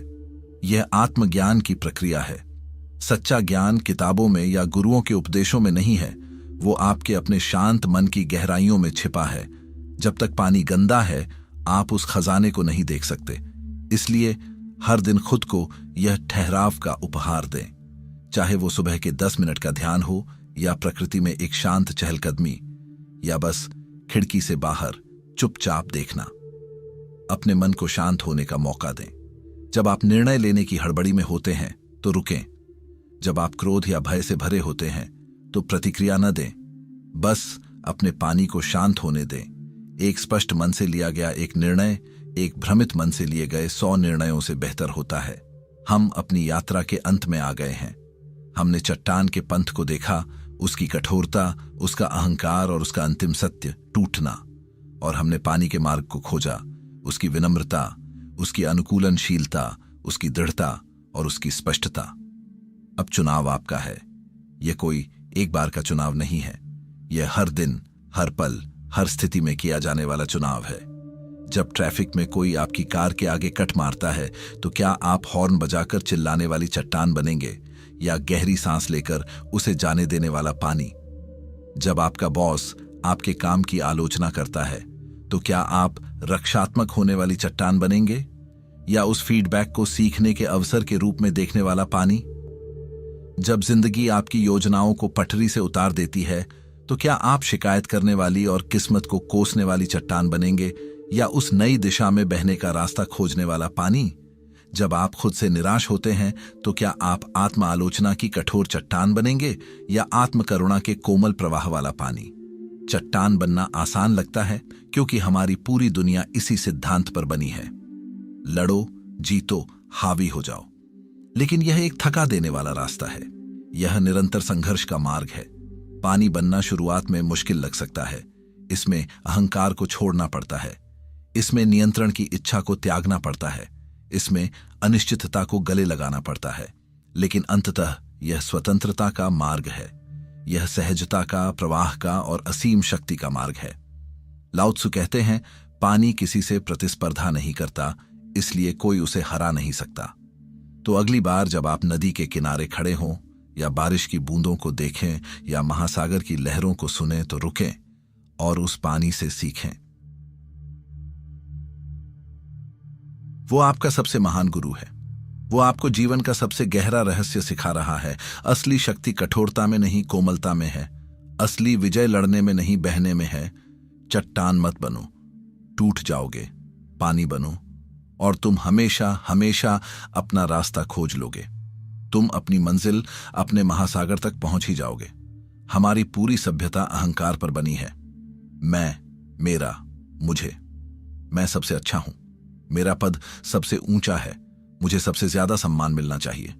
हम अपनी पहचान, अपने नाम, अपनी डिग्री, अपनी संपत्ति, अपनी उपलब्धियों से बनाते हैं। हम इस मैं को बनाने और बचाने में अपनी पूरी जिंदगी लगा देते हैं। लाओ त्सु इस मैं को सबसे बड़ा धोखा, सबसे बड़ा भ्रम कहते हैं। वो कहते हैं, जो अपनी बड़ाई करता है उसका कोई मान नहीं होता। जो खुद को सही ठहराता है वो कभी चमक नहीं सकता। जो अपनी सफलता का दिखावा करता है वो लंबे समय तक टिक नहीं सकता। क्यों?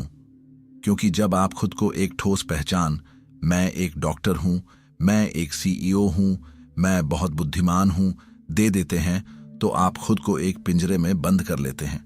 आप ताव के अनंत प्रवाह से कट जाते हैं। आप एक लहर बन जाते हैं जो खुद को नदी से अलग समझ रही है। और जो भी चीज प्रवाह से कट जाती है वो मुरझा जाती है। असली ज्ञान तब शुरू होता है जब आप कहते हैं, मुझे नहीं पता। असली शक्ति तब शुरू होती है जब आप अपनी कमजोरियों को स्वीकार करते हैं। और असली महानता तब शुरू होती है जब आप अपने मैं को पीछे छोड़ देते हैं।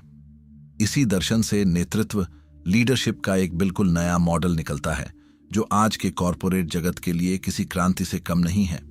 आज का लीडर कैसा होता है? वो सबसे आगे रहता है, क्रेडिट लेता है, आदेश देता है और सबको बताता है कि वो कितना महान है। लाओ त्सु के अनुसार सबसे उत्तम लीडर कौन है? सबसे उत्तम शासक वो है जिसके होने का प्रजा को सिर्फ एहसास होता है। उससे कम उत्तम वो है जिससे प्रजा प्रेम करती है और उसकी प्रशंसा करती है। उससे भी कम वो है जिससे प्रजा डरती है। और सबसे निकृष्ट वो है जिसका प्रजा तिरस्कार करती है। सोचिए, एक ऐसा लीडर जो लगभग अदृश्य हो। जब काम पूरा हो जाता है तो टीम के लोग कहते हैं, यह हमने खुद किया। यही ताओवादी लीडर की निशानी है। वो एक बॉस की तरह नहीं, एक माली की तरह होता है। माली हर पौधे को बताता नहीं है कि तुम्हें कैसे उगना है। वो बस सही माहौल बनाता है, अच्छी मिट्टी, सही मात्रा में पानी और जरूरत के हिसाब से धूप। फिर वो पीछे हट जाता है और पौधों को अपने आप अपनी पूरी क्षमता तक पहुंचने देता है। वो श्रेय नहीं लेता। वो जानता है कि उगने की शक्ति पौधे के अंदर ही है। वो तो बस एक सहायक है। क्या आप अपनी टीम में, अपने परिवार में, अपने दोस्तों के बीच ऐसे लीडर बन सकते हैं? नियंत्रण छोड़ें, लेट गो ऑफ कंट्रोल। अपनी टीम को माइक्रो मैनेज करना बंद करें। उन्हें काम करने की आज़ादी दें, गलतियां करने की आज़ादी दें। जब आप लोगों पर भरोसा करते हैं तो वे उस भरोसे को निभाने के लिए अपनी सर्वश्रेष्ठ क्षमता का प्रदर्शन करते हैं। श्रेय बांटें, शेयर द क्रेडिट। जब सफलता मिले तो स्पॉटलाइट खुद पर लेने की बजाय अपनी टीम पर डालें। जब आप दूसरों को चमकाते हैं तो आपकी चमक अपने आप बढ़ जाती है।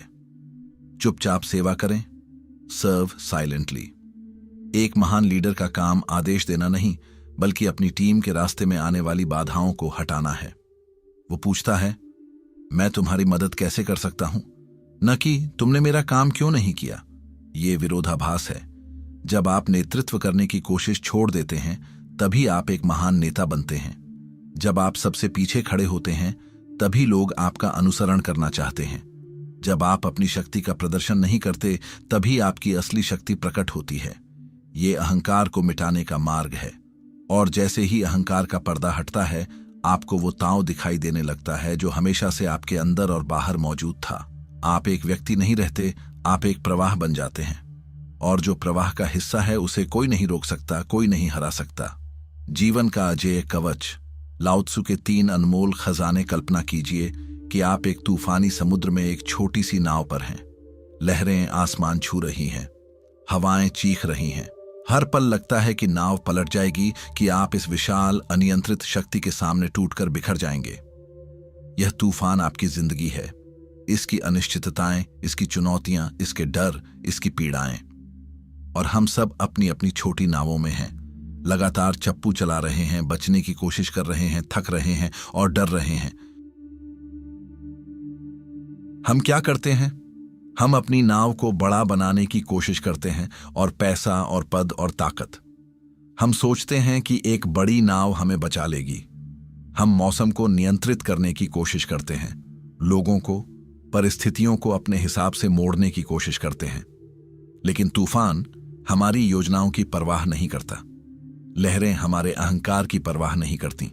और हम पाते हैं कि हमारी सारी कोशिशों के बावजूद डर जस का तस है। भीतर की कंपकंपी खत्म नहीं होती। अब कल्पना कीजिए कि कोई आपके पास आता है, कोई बूढ़ा बुद्धिमान मल्लाह, जिसकी आंखों में समुद्र की गहराई है और चेहरे पर एक शांत मुस्कान। वो आपको एक बड़ा जहाज या मौसम को नियंत्रित करने का कोई जादुई यंत्र नहीं देता। इसके बजाय वो आपको 3 छोटी साधारण सी दिखने वाली चीजें देता है। एक छोटा सा कंपास, एक सादा सा लंगर और एक मजबूत पतवार। वो कहता है, ये तुम्हारे 3 खजाने हैं, इन्हें सहेज कर रखना। आप हैरान होते हैं, इन छोटी चीजों से इस भयानक तूफान का सामना कैसे होगा? लेकिन फिर वो समझाता है। वो कहता है, ये सिर्फ चीन नहीं है, ये जीने का तरीका है, ये तुम्हारा आंतरिक कवच है। यह बूढ़ा मल्लाह लाओ त्सु है, और ये 3 खजाने उसके दर्शन का निचोड़ हैं, जो उसने ताओ ते चिंग में हमें दिए हैं। ये वो सिद्धांत हैं जो आपको बाहरी तूफानों के बीच भी अंदर से चट्टान की तरह स्थिर बना सकते हैं। ये कोई जादुई मंत्र नहीं है जिन्हें आपको रटना है। ये आपकी आत्मा की मांसपेशियां हैं, जिन्हें आपको हर दिन, हर पल अभ्यास से मजबूत बनाना है। तो आइए इन 3 खजानों को एक एक करके खोलते हैं और देखते हैं कि ये आपकी जिंदगी को कैसे हमेशा के लिए बदल सकते हैं। पहला खजाना, करुणा, कंपैशन, साहस का अप्रत्याशित स्रोत। लाओ त्सु कहते हैं, करुणा से साहस का जन्म होता है। एक पल के लिए इस वाक्य पर रुकिए, इसे अपने अंदर उतरने दीजिए। क्या यह आपको अजीब नहीं लगता? हमारी पूरी दुनिया, हमारी सारी कहानियां, हमारी सारी फिल्में हमें इसके ठीक उलट सिखाती हैं। हमें सिखाया जाता है कि साहस का जन्म क्रोध से होता है, प्रतिस्पर्धा से होता है, आक्रामकता से होता है। हीरो वो है जो अपनी मुट्ठी भींचता है, दुश्मन की आंखों में आंखें डालकर दहाड़ता है और लड़ने के लिए कूद पड़ता है। करुणा, करुणा तो कमजोरों का गुण माना जाता है। दया, सहानुभूति, पिघल जाना, ये शब्द हमें मुलायमियत का एहसास कराते हैं, मजबूती का नहीं। हम सोचते हैं अगर मैं करुणा रखूंगा तो लोग मेरा फायदा उठाएंगे, अगर मैं नरम पड़ गया तो दुनिया मुझे कुचलकर आगे बढ़ जाएगी। यह हमारे समय का सबसे बड़ा झूठ है, एक ऐसा भ्रम जिसने हमें डरा हुआ, अकेला और लगातार लड़ने वाला बना दिया है। लाओ त्सु इस भ्रम की परतों को उघाड़ते हैं। वो कहते हैं, असली साहस चीखने चिल्लाने में नहीं है। असली साहस उस शांत अडिग शक्ति में है जो तब पैदा होती है जब आपका दिल दूसरों के दर्द से जुड़ जाता है। साहस का मनोविज्ञान, मैं बनाम हम। जब आप सिर्फ अपने लिए लड़ते हैं तो आप असल में किसके लिए लड़ रहे होते हैं? आप अपनी छवि के लिए लड़ रहे होते हैं, अपने अहंकार के लिए, अपनी प्रतिष्ठा के लिए, अपने बैंक बैलेंस के लिए, अपने आराम के लिए। और ये सारी चीजें नश्वर हैं, क्षणभंगुर हैं। ये रेत के महल की तरह हैं जिन्हें लहरों का एक झोंका बहा ले जा सकता है। इसलिए जब आप इन चीजों की रक्षा के लिए लड़ते हैं तो आपके अंदर एक गहरा डर होता है, खोने का डर। अगर मैं हार गया तो क्या होगा? लोग क्या कहेंगे? मेरी इज्जत का क्या होगा? मेरा पैसा डूब गया तो? यह डर आपकी ऊर्जा को सोख लेता है। यह आपको रक्षात्मक, डिफेंसिव बना देता है। इस डर से पैदा हुआ साहस बहुत उथला और अस्थायी होता है। वो गुस्से की आग की तरह है जो एक पल में भड़कती है और दूसरे ही पल राख हो जाती है। अब करुणा की स्थिति की कल्पना कीजिए। करुणा का मतलब है दूसरे का दर्द मेरा दर्द है। यह मैं की सीमाओं को तोड़कर हम के विस्तार में प्रवेश करना है। जब एक मां अपने बच्चे को बचाने के लिए जलते हुए घर में कूद जाती है तो क्या वो अपनी सुरक्षा के बारे में सोचती है? क्या वो सोचती है कि अगर मैं जल गई तो क्या होगा? नहीं। उस एक पल के लिए उसका मैं गायब हो जाता है। वो और उसका बच्चा एक हो जाते हैं। बच्चे की सुरक्षा ही उसकी सुरक्षा बन जाती है। उस मां का साहस किसी ट्रेनिंग कैंप से नहीं आता। वो किसी मोटिवेशनल स्पीकर को सुनकर पैदा नहीं होता।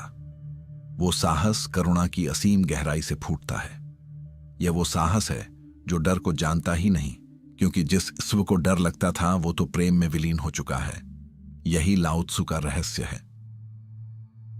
जब आप किसी ऐसे उद्देश्य के लिए खड़े होते हैं जो आपसे बड़ा है, चाहे वो आपके परिवार का कल्याण हो, समाज में न्याय हो, पर्यावरण की रक्षा हो या किसी एक भी व्यक्ति के जीवन में सकारात्मक बदलाव लाना हो, तो आपका व्यक्तिगत डर बौना पड़ जाता है। आप एक माध्यम बन जाते हैं, एक बड़ी शक्ति का जरिया। आपका साहस अब आपकी व्यक्तिगत संपत्ति नहीं रहता, वो एक सार्वभौमिक ऊर्जा बन जाता है। करुणा का अभ्यास, यह कोई भावना नहीं, एक क्रिया है। तो हम इस क्रांतिकारी करुणा को अपने जीवन में कैसे उतारें? यह सिर्फ फेसबुक पर दुखद कहानियां शेयर करने या किसी गरीब को देखकर आह भरने तक सीमित नहीं है। यह एक सक्रिय रोजमर्रा का अभ्यास है। गहराई से सुनना, डीप लिसनिंग। अगली बार जब कोई आपसे बात करे तो सिर्फ जवाब देने के लिए मत सुनिए, उसे सच में सुनिए। उसके शब्दों के पीछे की भावनाओं को महसूस करने की कोशिश कीजिए। उसकी आंखों में झांकिए। अपना फोन नीचे रख दीजिए। अपने मन में चल रही बातों को शांत कीजिए। उस व्यक्ति को अपनी पूरी उपस्थिति का उपहार दीजिए। जब आप किसी को सच में सुनते हैं तो आप उसे सम्मान देते हैं। आप उसे यह एहसास कराते हैं कि वो महत्वपूर्ण है। यह करुणा का एक शक्तिशाली कार्य है। प्रतिद्वंद्वी में मानवता को देखना। हमारी दुनिया हम बनाम वो में बंटी हुई है। राजनीतिक विरोधी, व्यावसायिक प्रतिद्वंद्वी या वो पड़ोसी जिससे हमारी नहीं बनती, हम उन्हें एक लेबल दे देते हैं और उनकी पूरी इंसानियत को उस लेबल के पीछे छिपा देते हैं। करुणा का अभ्यास है इस लेबल को खुरचकर उसके पीछे के इंसान को देखना। यह स्वीकार करना कि वो व्यक्ति भी आपकी ही तरह प्यार चाहता है, अपने बच्चों की चिंता करता है और रात में अपने डरों से लड़ता है। इसका मतलब यह नहीं है कि आप उनके गलत कामों से सहमत हो जाएं। इसका मतलब है कि आप उनकी मानवता को नकारने से इनकार करते हैं। जब आप अपने दुश्मन में भी इंसान देख पाते हैं तो नफरत की जमीन पर डर का पौधा उग ही नहीं सकता। आप एक ऐसी अजेय मानसिक शांति को पाते हैं जिसे कोई छू नहीं सकता। स्वकरुणा, सेल्फ कंपैशन, यह सबसे मुश्किल और सबसे जरूरी कदम है। हम दूसरों के लिए तो शायद फिर भी करुणा दिखा दें, लेकिन खुद के लिए सबसे कठोर जज होते हैं। अपनी गलतियों के लिए खुद को कोसते हैं, अपनी कमियों पर खुद को शर्मिंदा करते हैं। लाओ त्सु कहेंगे कि जो बर्तन अंदर से टूटा हुआ है वो दूसरों के लिए पानी कैसे भर सकता है। स्वकरुणा का अर्थ है खुद को अपनी सभी खामियों और असफलताओं के साथ स्वीकार करना। इसका मतलब है खुद से उसी तरह बात करना जैसे आप अपने किसी सबसे प्यारे दोस्त से तब बात करते जब वो मुसीबत में होता। जब आप खुद को माफ करना और स्वीकार करना सीख जाते हैं तो आप बाहरी दुनिया की आलोचना और प्रशंसा से ऊपर उठ जाते हैं। आपका आत्ममूल्य अब दूसरों की राय का मोहताज नहीं रहता। यह आपको एक आंतरिक स्थिरता देता है और यही स्थिरता असली साहस की नींव है। करुणा आपको मुलायम नहीं लचीला बनाती है, वो आपको कमजोर नहीं अजेय बनाती है, क्योंकि जो व्यक्ति प्रेम और करुणा से संचालित होता है वो हार नहीं सकता। अगर वो जीतता है तो सबकी जीत होती है, और अगर वो शारीरिक रूप से हार भी जाता है तो भी उसका उद्देश्य, उसका प्रेम, उसकी करुणा जीवित रहती है, और यही अमृता है। दूसरा खजाना मितव्ययिता या सरलता, सिंप्लिसिटी, प्रचुरता का गुप्त द्वार लाओ त्सु कहते हैं। सरलता से उदारता का जन्म होता है। करुणा की तरह ही यह सिद्धांत भी हमारी आधुनिक सोच पर सीधा प्रहार करता है। उदारता या दानी होना, हम सोचते हैं इसके लिए बहुत सारा पैसा चाहिए। जब मेरे पास एक बड़ा घर, एक महंगी कार और बैंक में करोड़ों रुपए होंगे, तब मैं उदार बनूंगा, तब मैं दान करूंगा। हम उदारता को भविष्य की एक घटना के रूप में देखते हैं जो हमारी भौतिक सफलता पर निर्भर करती है। लाओ त्सु इस पूरी धारणा को सिर के बल खड़ा कर देते हैं। वो कहते हैं, उदारता का आपकी संपत्ति से कोई लेना देना नहीं है, इसका सीधा संबंध आपकी मानसिकता से है। यह इस बात पर निर्भर नहीं करता कि आपके पास कितना है, बल्कि इस बात पर निर्भर करता है कि आपको कितना चाहिए। और चाहिए का मायाजाल आज की पूरी सभ्यता, पूरा बाजारवाद, कंज्यूमरिज्म एक ही मंत्र पर टिका है। तुम अधूरे हो, आप जैसे हैं काफी नहीं है, आपके पास जो है वो काफी नहीं है। खुशी कोने में रखी उस अगली चीज में है, वो नया फोन, वो डिजाइनर कपड़े, वो विदेश यात्रा, वो प्रमोशन। विज्ञापन हमें लगातार यही बताते हैं। सोशल मीडिया पर दूसरों की चमचमाती जिंदगियां देखकर हमें यही लगता है। यह और चाहिए कि एक अंतहीन दौड़ है, एक ऐसी ट्रेडमिल जिस पर आप जितनी तेजी से दौड़ते हैं आप उतनी ही तेजी से उसी जगह पर रहते हैं। इसे हेडोनिक ट्रेडमिल, हीडोनिक ट्रेडमिल कहते हैं। आपको नया फोन मिलता है, कुछ हफ्तों की खुशी मिलती है और फिर वो खुशी सामान्य हो जाती है। अब आपको उससे बेहतर मॉडल चाहिए, आपको प्रमोशन मिलता है, कुछ महीने अच्छा लगता है, फिर वो सैलरी सामान्य लगने लगती है, अब आपको अगला प्रमोशन चाहिए। इस मानसिकता में आप चाहे कितना भी कमा लें, आप हमेशा गरीब महसूस करते हैं, क्योंकि आपकी इच्छाओं का घड़ा हमेशा खाली रहता है। एक व्यक्ति जिसके पास 10 घर हैं लेकिन उसे 11वें की भूख है, वो मानसिक रूप से कंगाल है। उसका मन अभाव की स्थिति में जी रहा है, और जो मन खुद अभाव में जी रहा हो वो किसी को क्या दे सकता है। वो अगर दान करेगा भी तो उसके पीछे अहंकार होगा, दिखावा होगा, टैक्स बचाने की मंशा होगी। सच्ची उदारता नहीं, सरलता। आंतरिक समृद्धि की कला लाओ त्सु 2200 साल पहले इस मनोवैज्ञानिक जाल को देख चुके थे। उन्होंने इसका एक सरल समाधान दिया, सरलता। यहां सरलता का मतलब कंजूसी या गरीबी में जीना नहीं है। यह भिक्षु बनकर सब कुछ त्याग देने का आह्वान नहीं है। सरलता का अर्थ है जागरूकता। यह होश पूर्वक अपनी जरूरतों और अपनी इच्छाओं के बीच के अंतर को समझना है। यह खुद से यह पूछने की कला है, क्या मुझे सच में इसकी जरूरत है, या मैं सिर्फ एक सामाजिक दबाव, एक आदत या एक क्षणिक इच्छा के कारण इसे खरीदना चाहता हूं। जब आप अपनी जिंदगी को सरल बनाते हैं तो आप चीजों को इकट्ठा करना बंद कर देते हैं और अनुभवों को जीना शुरू कर देते हैं। आप पाते हैं कि सबसे कीमती चीजें वो हैं जिन्हें खरीदा नहीं जा सकता। एक दोस्त के साथ गहरी बातचीत, उगते सूरज को देखना, अपने प्रियजनों के साथ बिताया गया समय, प्रकृति में एक लंबी सैर। जब आपको खुश रहने के लिए बहुत कम बाहरी चीजों की जरूरत होती है तो एक चमत्कार होता है, आप अचानक खुद को बहुत अमीर महसूस करने लगते हैं। आप उस व्यक्ति की तरह हो जाते हैं जिसके पास सिर्फ 2 रोटियां हैं और उसे भूख सिर्फ एक की है। अब उसके पास एक अतिरिक्त रोटी है। वो उस रोटी को किसी भूखे के साथ साझा करने के लिए स्वतंत्र है। उसकी यह उदारता किसी बोझ या कर्तव्य से नहीं आती, यह उसके अपने भरे हुए होने के एहसास से, उसकी आंतरिक प्रचुरता से स्वाभाविक रूप से बहती है। सरलता का अभ्यास, अव्यवस्था से मुक्ति। इस आंतरिक समृद्धि को हम कैसे पाएं? भौतिक अव्यवस्था को दूर करें, डीक्लटरिंग। अपने आसपास की चीजों को देखें, अपने घर को, अपनी अलमारी को, अपनी दराजों को। ऐसी कितनी चीजें हैं जिन्हें आपने महीनों या सालों से इस्तेमाल नहीं किया। ये चीजें सिर्फ जगह नहीं घेरती, ये आपकी मानसिक ऊर्जा भी सोखती हैं। इन्हें दान कर दें, बेच दें या हटा दें। हर वो चीज जो आप हटाते हैं वो आपके मन पर से एक बोझ कम करती है। यह आपको हल्का और स्वतंत्र महसूस कराती है। डिजिटल सरलता, डिजिटल सिंप्लिसिटी। आज के युग में सबसे बड़ी अव्यवस्था हमारे फोन और कंप्यूटर में है। अनगिनत ऐप्स, अंतहीन नोटिफिकेशंस, सोशल मीडिया की कभी न खत्म होने वाली स्क्रॉलिंग, यह हमारी सबसे कीमती संपत्ति, हमारा ध्यान चुरा रहा है। एक दिन के लिए डिजिटल डिटॉक्स का प्रयास करें। अपने फोन से उन ऐप्स को हटा दें जो आपको खुशी देने के बजाय चिंतित या ईर्ष्यालु महसूस कराते हैं। दिन में कुछ घंटे नो स्क्रीन समय निर्धारित करें। आप पाएंगे कि आपके पास सोचने के लिए, महसूस करने के लिए और बस होने के लिए कितना अतिरिक्त समय और मानसिक स्थान उपलब्ध हो गया है। नहीं कहना सीखें। The joy of saying no. सरलता सिर्फ चीजों के बारे में नहीं है, यह आपकी प्रतिबद्धताओं, कमिटमेंट्स के बारे में भी है। हम अक्सर उन चीजों के लिए हां कह देते हैं जो हम वास्तव में करना नहीं चाहते, सिर्फ इसलिए कि हम किसी को निराश नहीं करना चाहते या अच्छे दिखना चाहते हैं। अपनी ऊर्जा का सम्मान करें। उन चीजों के लिए हां कहें जो आपकी आत्मा को पोषित करती है, और उन चीजों के लिए विनम्रतापूर्वक नहीं कहना सीखें जो आपकी ऊर्जा को खत्म करती हैं। जब आप कम चीजें करते हैं तो आप उन्हें बेहतर ढंग से और अधिक आनंद के साथ कर पाते हैं। जब आप सरलता को अपनाते हैं तो आप बाजार के बनाए हुए माया जाल से बाहर निकल जाते हैं।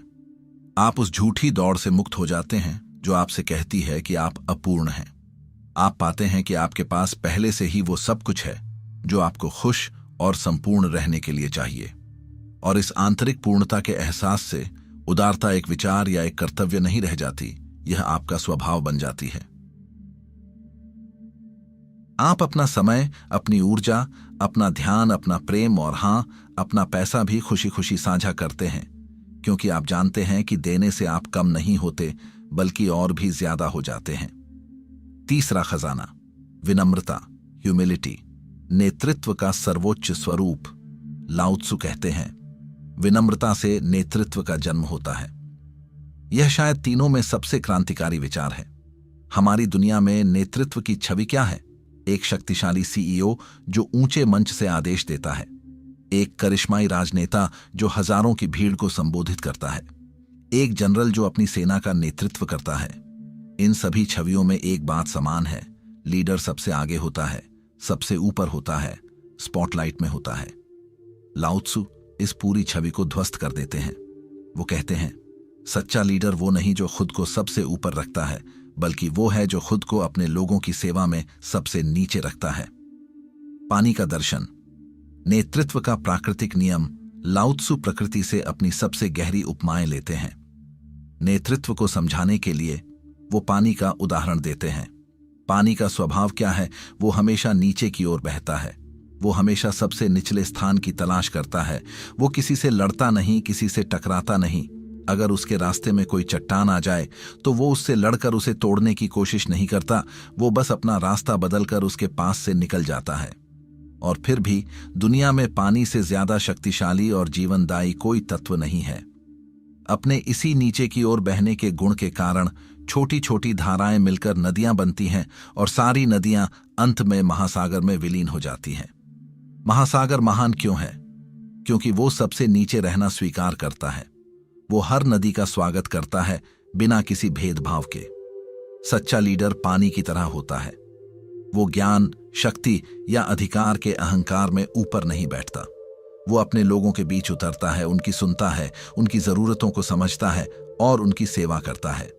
वो खुद को एक पात्र की तरह खाली रखता है ताकि दूसरों के विचार, उनकी प्रतिभा और उनकी ऊर्जा उसमें समा सके। जो लीडर चिल्लाकर कहता है, मैं बॉस हूं, मेरी सुनो, वो असल में असुरक्षित होता है। उसे अपनी सत्ता को साबित करने की जरूरत पड़ती है, लेकिन एक विनम्र लीडर को ऐसा करने की जरूरत नहीं होती। उसकी शक्ति उसके पद से नहीं बल्कि उसके प्रभाव से आती है। लोग उसका अनुसरण डर के कारण नहीं बल्कि सम्मान और प्रेम के कारण करते हैं। वे जानते हैं कि यह लीडर उनके सर्वोत्तम हित के लिए काम कर रहा है, अपने अहंकार के लिए नहीं। अहंकार का भरा हुआ प्याला, अहंकार और विनम्रता के बीच का अंतर एक भरे हुए और एक खाली प्याले की तरह है। एक अहंकारी व्यक्ति का प्याला उसके अपने ज्ञान, अपनी राय और अपने पूर्वाग्रहों से लबालब भरा होता है। उसे लगता है कि उसे सब कुछ पता है। जब कोई उसे कुछ नया बताने की कोशिश करता है तो वो ज्ञान प्याले के ऊपर से बह जाता है, अंदर जा ही नहीं पाता। वो सीखने के लिए बंद हो जाता है, और जो सीखना बंद कर देता है उसका विकास रुक जाता है। इसके विपरीत एक विनम्र व्यक्ति का प्याला हमेशा खाली रहता है। वो यह स्वीकार करता है कि वो सब कुछ नहीं जानता। वो हर व्यक्ति में, हर स्थिति में, यहां तक कि अपनी गलतियों में भी सीखने का एक अवसर देखता है। उसके लिए एक छोटा बच्चा भी गुरु हो सकता है, एक आलोचक भी शिक्षक हो सकता है। यह सीखने की अंतहीन प्यास ही उसे बुद्धिमान बनाती है। एक अहंकारी लीडर एक ऐसा बगीचा बनाता है जिसमें सिर्फ एक ही तरह का फूल उग सकता है, वो जो उसकी प्रशंसा करे। वो आलोचना, असहमति या नए विचारों को एक खतरे के रूप में देखता है। नतीजा यह होता है कि उसके आसपास केवल चापलूस इकट्ठा हो जाते हैं और संगठन धीरे धीरे सड़ने लगता है। एक विनम्र लीडर एक ऐसा बगीचा बनाता है जिसमें हजारों तरह के फूल खिल सकते हैं। वो विविधता को प्रोत्साहित करता है। वो असहमति को एक उपहार के रूप में देखता है, क्योंकि वो जानता है कि असली हीरा हमेशा घर्षण से ही पैदा होता है। वो एक ऐसा सुरक्षित वातावरण बनाता है जहां लोग अपनी राय रखने से, नए प्रयोग करने से और यहां तक कि असफल होने से भी नहीं डरते। और ऐसे ही वातावरण में नवाचार, इनोवेशन, रचनात्मकता, क्रिएटिविटी और सच्ची प्रगति का जन्म होता है। विनम्रता का अभ्यास। स्वयं को कम सोचना याद रखिए। विनम्रता का अर्थ खुद को कम आंकना या आत्मतिरस्कार नहीं है। यह सोचना नहीं है कि मैं किसी लायक नहीं हूं। विनम्रता का सही अर्थ है स्वयं के बारे में कम सोचना। यह अपने ध्यान को लगातार मैं, मुझे, मेरा से हटाकर हम, हमें, हमारा पर केंद्रित करना है। दूसरों की सफलताओं का जश्न मनाएं। जब आपकी टीम में कोई अच्छा काम करे तो सारा श्रेय खुद लेने की कोशिश न करें। सार्वजनिक रूप से उनकी प्रशंसा करें। उनकी सफलता को अपनी सफलता बनाएं। जब आप दूसरों को ऊपर उठाते हैं तो आप खुद ब खुद ऊपर उठ जाते हैं। मुझे नहीं पता कहने की शक्ति। ये 3 शब्द कहना बहुत मुश्किल हो सकता है, खासकर एक लीडर के लिए। हमें लगता है कि इससे हम कमजोर दिखेंगे, लेकिन सच इसके ठीक विपरीत है। जब आप ईमानदारी से स्वीकार करते हैं कि आपको कुछ नहीं पता, तो आप दूसरों के लिए मदद करने और अपना ज्ञान साझा करने का दरवाजा खोल देते हैं। यह विश्वास पैदा करता है और लोगों को दिखाता है कि आप भी एक इंसान हैं। सलाह मांगें और सुनें। निर्णय लेने से पहले उन लोगों से सलाह मांगें जो आपसे प्रभावित होंगे, और सिर्फ सलाह मांगे नहीं, उसे सच में सुनें। भले ही आप अंत में उनकी सलाह न माने, लेकिन उन्हें सुना जाना ही उन्हें मूल्यवान महसूस कराता है। विनम्रता एक चुंबकीय गुण है। यह लोगों को आपकी ओर आकर्षित करता है। यह आपको एक ऐसा लीडर बनाता है जिसके लिए लोग सिर्फ काम नहीं करते, बल्कि जिसके प्रति वे समर्पित हो जाते हैं। यह आपको एक ऐसा इंसान बनाता है जो लगातार सीख रहा है, विकसित हो रहा है और अपने आसपास की दुनिया पर एक शांत, गहरा और सकारात्मक प्रभाव डाल रहा है। निष्कर्ष। भीतर का किला करुणा, सरलता, विनम्रता, ये लाओ त्सु के 3 खजाने हैं। ये कोई नैतिक उपदेश नहीं है जिन्हें आपको एक बोझ की तरह ढोना है। ये कोई नियम नहीं है जिनका पालन आपको स्वर्ग जाने के लिए करना है। ये मनोविज्ञान के गहन सिद्धांत हैं। ये आपकी अपनी भलाई के लिए, आपके अपने मन की शांति के लिए, आपके अपने जीवन को सार्थक बनाने के लिए व्यावहारिक उपकरण हैं। करुणा आपके डर को पिघलाकर उसे साहस में बदल देती है। सरलता अभाव के भ्रम को तोड़कर आपको सच्ची समृद्धि का अनुभव कराती है। विनम्रता आपके अहंकार की दीवारों को गिराकर आपको ज्ञान और सच्चे प्रभाव से जोड़ती है। ये तीनों खजाने आपस में जुड़े हुए हैं। एक के बिना दूसरा अधूरा है। करुणा के लिए विनम्रता चाहिए, यह स्वीकार करने के लिए कि दूसरे का दर्द भी मेरे जितना ही वास्तविक है। सरलता आपको करुणा का अभ्यास करने के लिए समय और ऊर्जा देती है। विनम्रता आपको यह देखने में मदद करती है कि सच्ची खुशी चीजों में नहीं बल्कि जुड़ाव में है। आज की भागदौड़ भरी, प्रतिस्पर्धी और शोरगुल वाली दुनिया में ये 3 खजाने आपके भीतर एक शांत केंद्र, एक अभेद्य किला बनाने का नक्शा है। बाहरी दुनिया में तूफान आते रहेंगे, लहरें उठती रहेंगी, हवाएं चलती रहेंगी, आप उन्हें नियंत्रित नहीं कर सकते, लेकिन आप इन 3 खजानों को अपनी जिंदगी में उतारकर अपने भीतर एक ऐसी स्थिरता पा सकते हैं, एक ऐसा लंगर डाल सकते हैं जिसे कोई तूफान हिला नहीं सकता। आप पाएंगे कि आप बाहरी परिस्थितियों की कठपुतली नहीं रहे। खुशी और शांति के लिए अब आप बाहरी दुनिया पर निर्भर नहीं हैं। आपने खुशी का, शांति का और शक्ति का स्रोत अपने भीतर ही खोज लिया है। यह एक दिन में नहीं होगा, यह एक धीमी सतत प्रक्रिया है। हर दिन एक छोटा कदम उठाएं। आज किसी को बिना टोके सुने, कल अपनी अलमारी से एक ऐसी चीज निकालें जिसकी आपको जरूरत नहीं है, परसों किसी गलती के लिए खुद को माफ कर दें। धीरे धीरे अभ्यास के साथ आप पाएंगे कि आपकी नाव अब तूफान में डगमगा नहीं रही है। आप लहरों पर सवारी कर रहे हैं, हवा को अपने बालों में महसूस कर रहे हैं और अपनी यात्रा के हर पल का आनंद ले रहे हैं, एक शांत भीतरी मुस्कान के साथ। आपने लाओ त्सु के रहस्य को समझ लिया है, आपने जीवन की कला को सीख लिया है। तो हम कहां पहुंचे? इस सवाल को हवा में तैरने दीजिए, इसे अपने भीतर गूंजने दीजिए। घंटों की बातचीत, हजारों साल पुरानी बुद्धिमत्ता के सागर में गोते लगाने के बाद हम आखिर खड़े कहां हैं? अगर आप एक साफ सुथरे जवाब की, 5 कदमों वाले एक आसान से फॉर्मूले की या जीवन की सभी समस्याओं के एक जादुई समाधान की उम्मीद कर रहे हैं, तो शायद आपको निराशा होगी, क्योंकि हम किसी मंजिल पर नहीं पहुंचे हैं। हम किसी पर्वत की चोटी पर नहीं खड़े हैं जहां से सब कुछ साफ और स्पष्ट दिखाई देता हो, बल्कि हम एक घने शोरगुल वाले जंगल से निकलकर एक विशाल, शांत और अनंत महासागर के किनारे आ खड़े हुए हैं। जंगल हमारा मन था, हमारी योजनाओं, हमारी चिंताओं, हमारी महत्वाकांक्षाओं, हमारे डरों और हमारी परिभाषाओं का जंगल। हम उस जंगल में अपनी पूरी जिंदगी दौड़ते रहे, एक रास्ते से दूसरे रास्ते पर भटकते रहे, मंजिल की तलाश में। और अब ताओ ते चिंग ने धीरे से हमारा हाथ पकड़ा और हमें उस जंगल से बाहर निकालकर इस किनारे पर लाकर खड़ा कर दिया है। यहां शोर नहीं है, यहां कोई दिशा निर्देश नहीं है, यहां सिर्फ विस्तार है, शांति है और लहरों की एक लयबद्ध आवाज है जो बस है। यही ताओ है। हमने एक ऐसे रास्ते की बात की जो कोई मंजिल नहीं बल्कि एक यात्रा है। हमने एक ऐसी शक्ति की बात की जो जीतने में नहीं, झुकने में है। हमने एक ऐसी उपलब्धि की बात की जो कुछ करने में नहीं, कुछ ना करने में है। हमने एक ऐसे खजाने की बात की जो भरने में नहीं, खाली करने में है। ये पंक्तियां विरोधाभासी लग सकती हैं, ये हमारी तर्क संगत सोच पर, हमारी सीखी हुई हर बात पर सवाल उठाती हैं, और यही इसका उद्देश्य है। ताओ ते चिंग हमें कोई उत्तर नहीं देती, वो हमारे सारे उत्तर छीन लेती है। वो हमारे दिमाग के बनाए हुए सारे ढांचों को, सारे पिंजरों को तोड़ देती है, ताकि हम जिंदगी को उसकी नग्न सच्चाई में देख सकें, बिना किसी लेबल के, बिना किसी परिभाषा के। पहचान का पिंजरा और उसे तोड़ने की कला, हम अपनी पूरी जिंदगी एक कहानी बनाने में लगा देते हैं।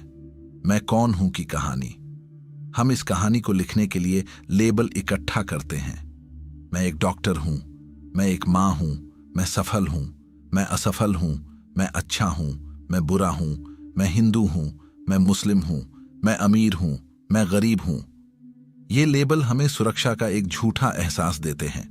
ये हमें दुनिया में अपनी जगह को समझने में मदद करते हैं, लेकिन हम यह भूल जाते हैं कि ये सिर्फ लेबल हैं, ये हम नहीं हैं। हम इन लेबलों से बने पिंजरे में खुद को कैद कर लेते हैं। हमारा अहंकार इस पिंजरे का चौकीदार बन जाता है और हम अपनी पूरी ऊर्जा इस पिंजरे को बनाए रखने और सजाने में लगा देते हैं। जब कोई हमारे सफलता के लेबल पर सवाल उठाता है तो हम आहत हो जाते हैं। जब कोई हमारी अच्छाई की परिभाषा से असहमत होता है तो हम क्रोधित हो जाते हैं। क्यों?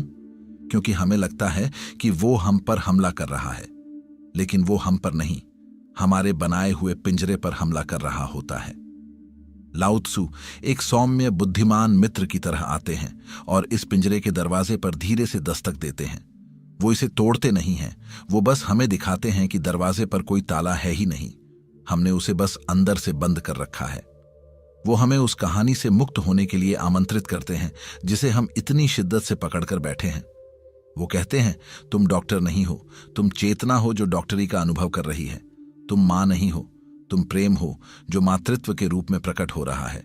तुम सफल या असफल नहीं हो, तुम जीवन हो जो सफलता और असफलता दोनों के मौसमों से गुजर रहा है। यह एक भयावह विचार हो सकता है, क्योंकि बिना हमारे लेबलों के, बिना हमारी कहानी के हम कौन हैं? यह एक गहरी खाई में कूदने जैसा लगता है, लेकिन यही वो खाई है जहां ताओ का महासागर बहता है। जब आप अपनी सारी परिभाषाएं छोड़ देते हैं, तभी आप अपनी असीमता को अनुभव करते हैं। बनने का तनाव और होने का आनंद। आज की दुनिया आपको लगातार कुछ बनने के लिए कह रही है। हर विज्ञापन, हर सोशल मीडिया पोस्ट, हर कॉरपोरेट मीटिंग एक ही संदेश दे रही है, तुम काफी नहीं हो, तुम्हें और बेहतर बनना होगा, और ज्यादा प्रोडक्टिव बनो, और ज्यादा अमीर बनो, और ज्यादा लोकप्रिय बनो, और ज्यादा सुंदर दिखो। यह बनने की एक अंतहीन, थका देने वाली दौड़ है। हम एक ऐसे भविष्य के लिए अपने वर्तमान की बलि चढ़ा देते हैं जो कभी आता ही नहीं। हम सोचते हैं, जब मुझे वो प्रमोशन मिल जाएगा तब मैं शांत हो जाऊंगा, जब मैं वो घर खरीद लूंगा तब मैं खुश हो जाऊंगा, जब मेरे बच्चे सेटल हो जाएंगे तब मैं आराम करूंगा। यह हमारे समय का सबसे बड़ा धोखा है। लाओ त्सु की आवाज 2500 साल दूर से एक शांत फुसफुसाहट की तरह आती है और इस धोखे की दीवार को भेद देती है। वो कहती है, कुछ बनने की कोशिश छोड़ दो, जो तुम हो बस हो जाओ। इस वाक्य की गहराई को महसूस कीजिए। यह आलसी होने का निमंत्रण नहीं है, यह निष्क्रियता का बहाना नहीं है, यह हमारे अस्तित्व के केंद्र में उतरने का सबसे गहन और सक्रिय आह्वान है। कल्पना कीजिए एक गुलाब के फूल की। क्या वो एक बेहतर गुलाब बनने की कोशिश करता है? क्या वो कमल के फूल से ईर्ष्या करता है या सूरजमुखी से प्रतिस्पर्धा करता है? नहीं, वो बस अपनी पूरी समग्रता में एक गुलाब होता है। वो अपनी जड़ों से पोषण लेता है, सूरज की रोशनी को सोखता है और बिना किसी प्रयास के, बिना किसी चिंता के अपनी पंखुड़ियों को खोल देता है। उसका खिलना ही उसका उद्देश्य है, उसका होना ही उसकी सुंदरता है। आप भी एक गुलाब हैं, आप भी प्रकृति का एक अनूठा और अपूर्व प्रकटीकरण हैं। लेकिन आपने यह विश्वास करना सीख लिया है कि आपको एक कमल या एक सूरजमुखी बनना है। होने का अर्थ है अपने वर्तमान क्षण में पूरी तरह से मौजूद रहना, अपनी सांसों को महसूस करना, अपने शरीर की संवेदनाओं के प्रति जागरूक होना, अपने आसपास की दुनिया को बिना किसी जजमेंट के देखना और सुनना। जब आप पूरी तरह से होते हैं तो भविष्य की चिंता और अतीत का बोझ तनल हो जाता है। आप पाते हैं कि आपको खुश रहने के लिए कुछ और बनने की जरूरत नहीं है। आप पहले से ही पूर्ण हैं, यहीं इसी क्षण में। अनगढ़ लकड़ी का टुकड़ा। आपकी सच्ची सुंदरता लाओ त्सु इसके लिए एक अद्भुत रूपक का उपयोग करते हैं। अनगढ़ लकड़ी का टुकड़ा, द अनकार्व्ड ब्लॉक। कल्पना कीजिए, जंगल में एक विशाल पुराना पेड़ है। उसका तना मोटा है, उसकी छाल खुरदरी है, उसका आकार टेढ़ा मेढ़ा है। उसमें एक जंगली मौलिक शक्ति है। यह अनगढ़ लकड़ी का टुकड़ा है। इसमें असीम संभावनाएं हैं।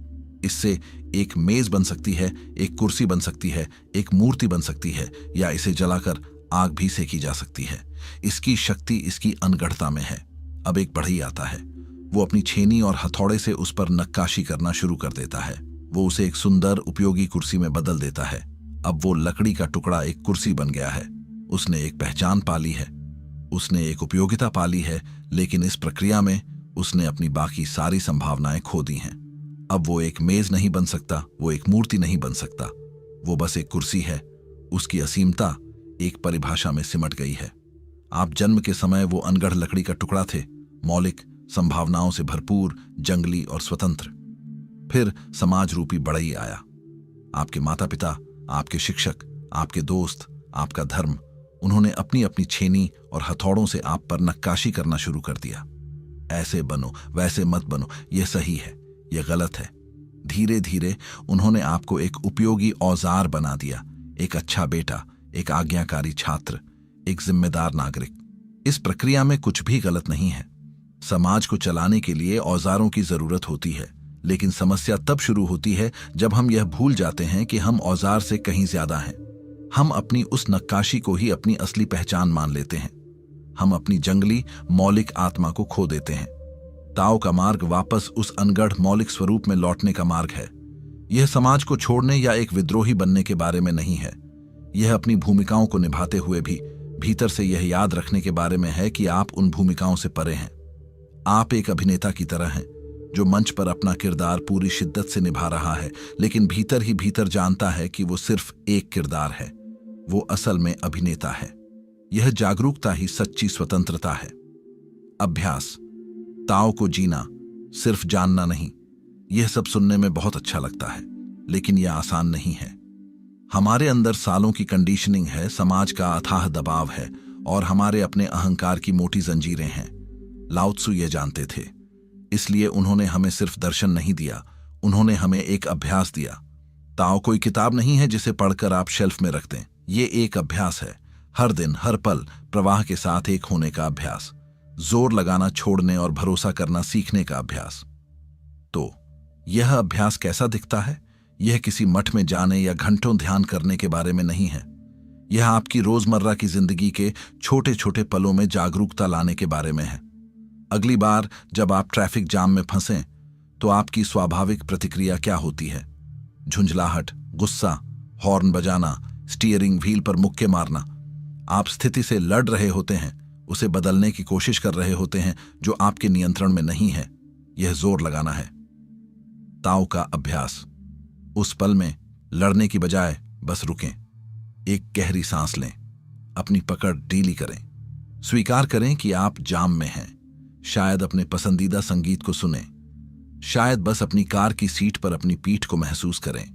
आप स्थिति को नहीं बदल रहे हैं, आप बस उसके प्रति अपनी प्रतिक्रिया को बदल रहे हैं। आप पानी की तरह बन रहे हैं जो चट्टान से लड़ने की बजाय उसके बगल से अपना रास्ता बना लेता है। यह वू वेई है। अगली बार जब आप किसी गर्मागर्म बहस में हो, आपकी वृत्ति क्या होती है?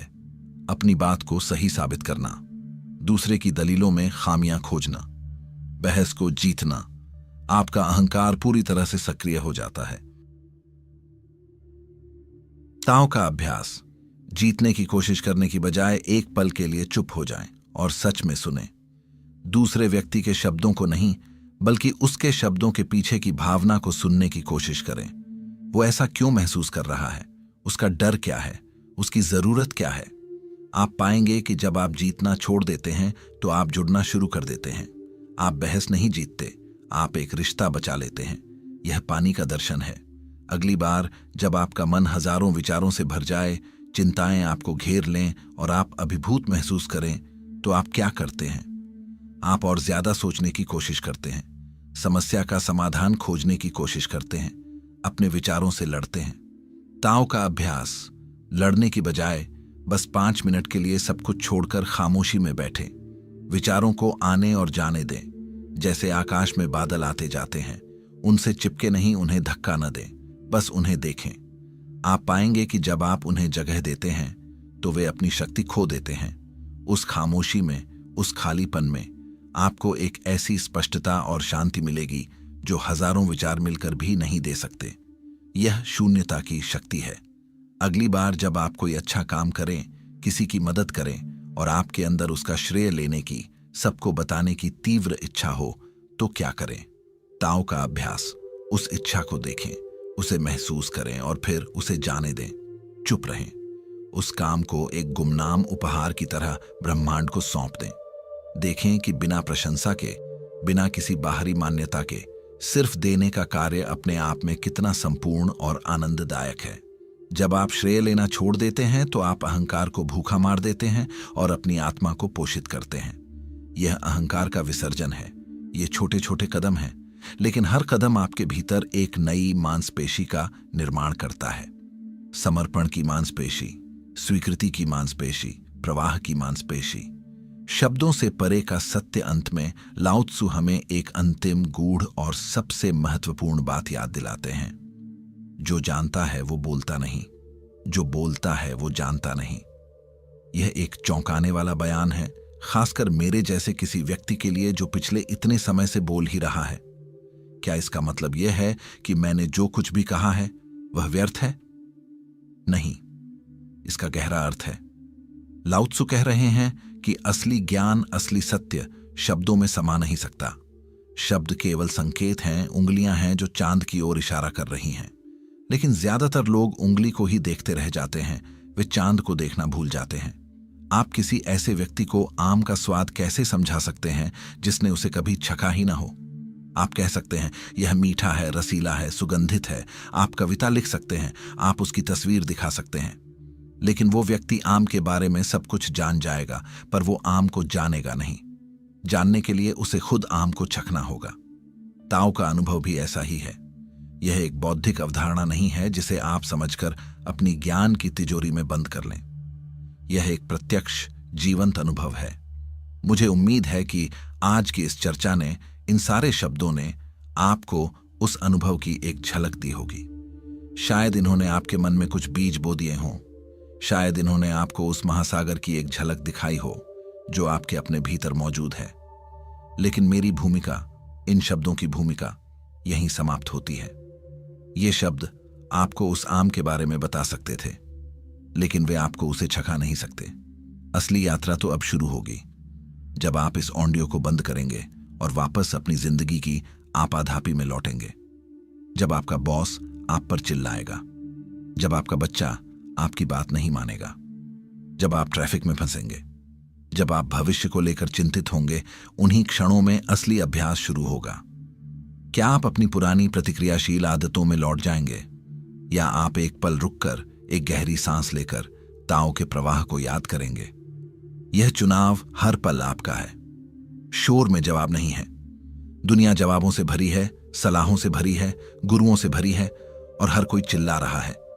लेकिन जवाब वहां नहीं है। जवाब शांति में है। वो शांति जो दो विचारों के बीच के अंतराल में है। वो शांति जो सुबह के पहले उजाले में है। वो शांति जो एक बच्चे की मुस्कान में है। वो शांति जो आपके अपने दिल की धड़कन में है। वह शांति बाहर नहीं है, वह आपके भीतर है। हमेशा से थी, हमेशा रहेगी। आपको बस दुनिया का शोर थोड़ा कम करना है ताकि आप उसे सुन सकें। अपनी शांति को खोजिए, अपने ताओ को खोजिए, और जब वो मिल जाए तो उसे शब्दों में बांधने की कोशिश मत कीजिए, क्योंकि जिसे जिया जा सकता है उसे समझाया नहीं जा सकता। बस अपनी हर धड़कन, हर निगाह, हर खामोशी में उसे बहने दीजिए। बहुत बहुत धन्यवाद।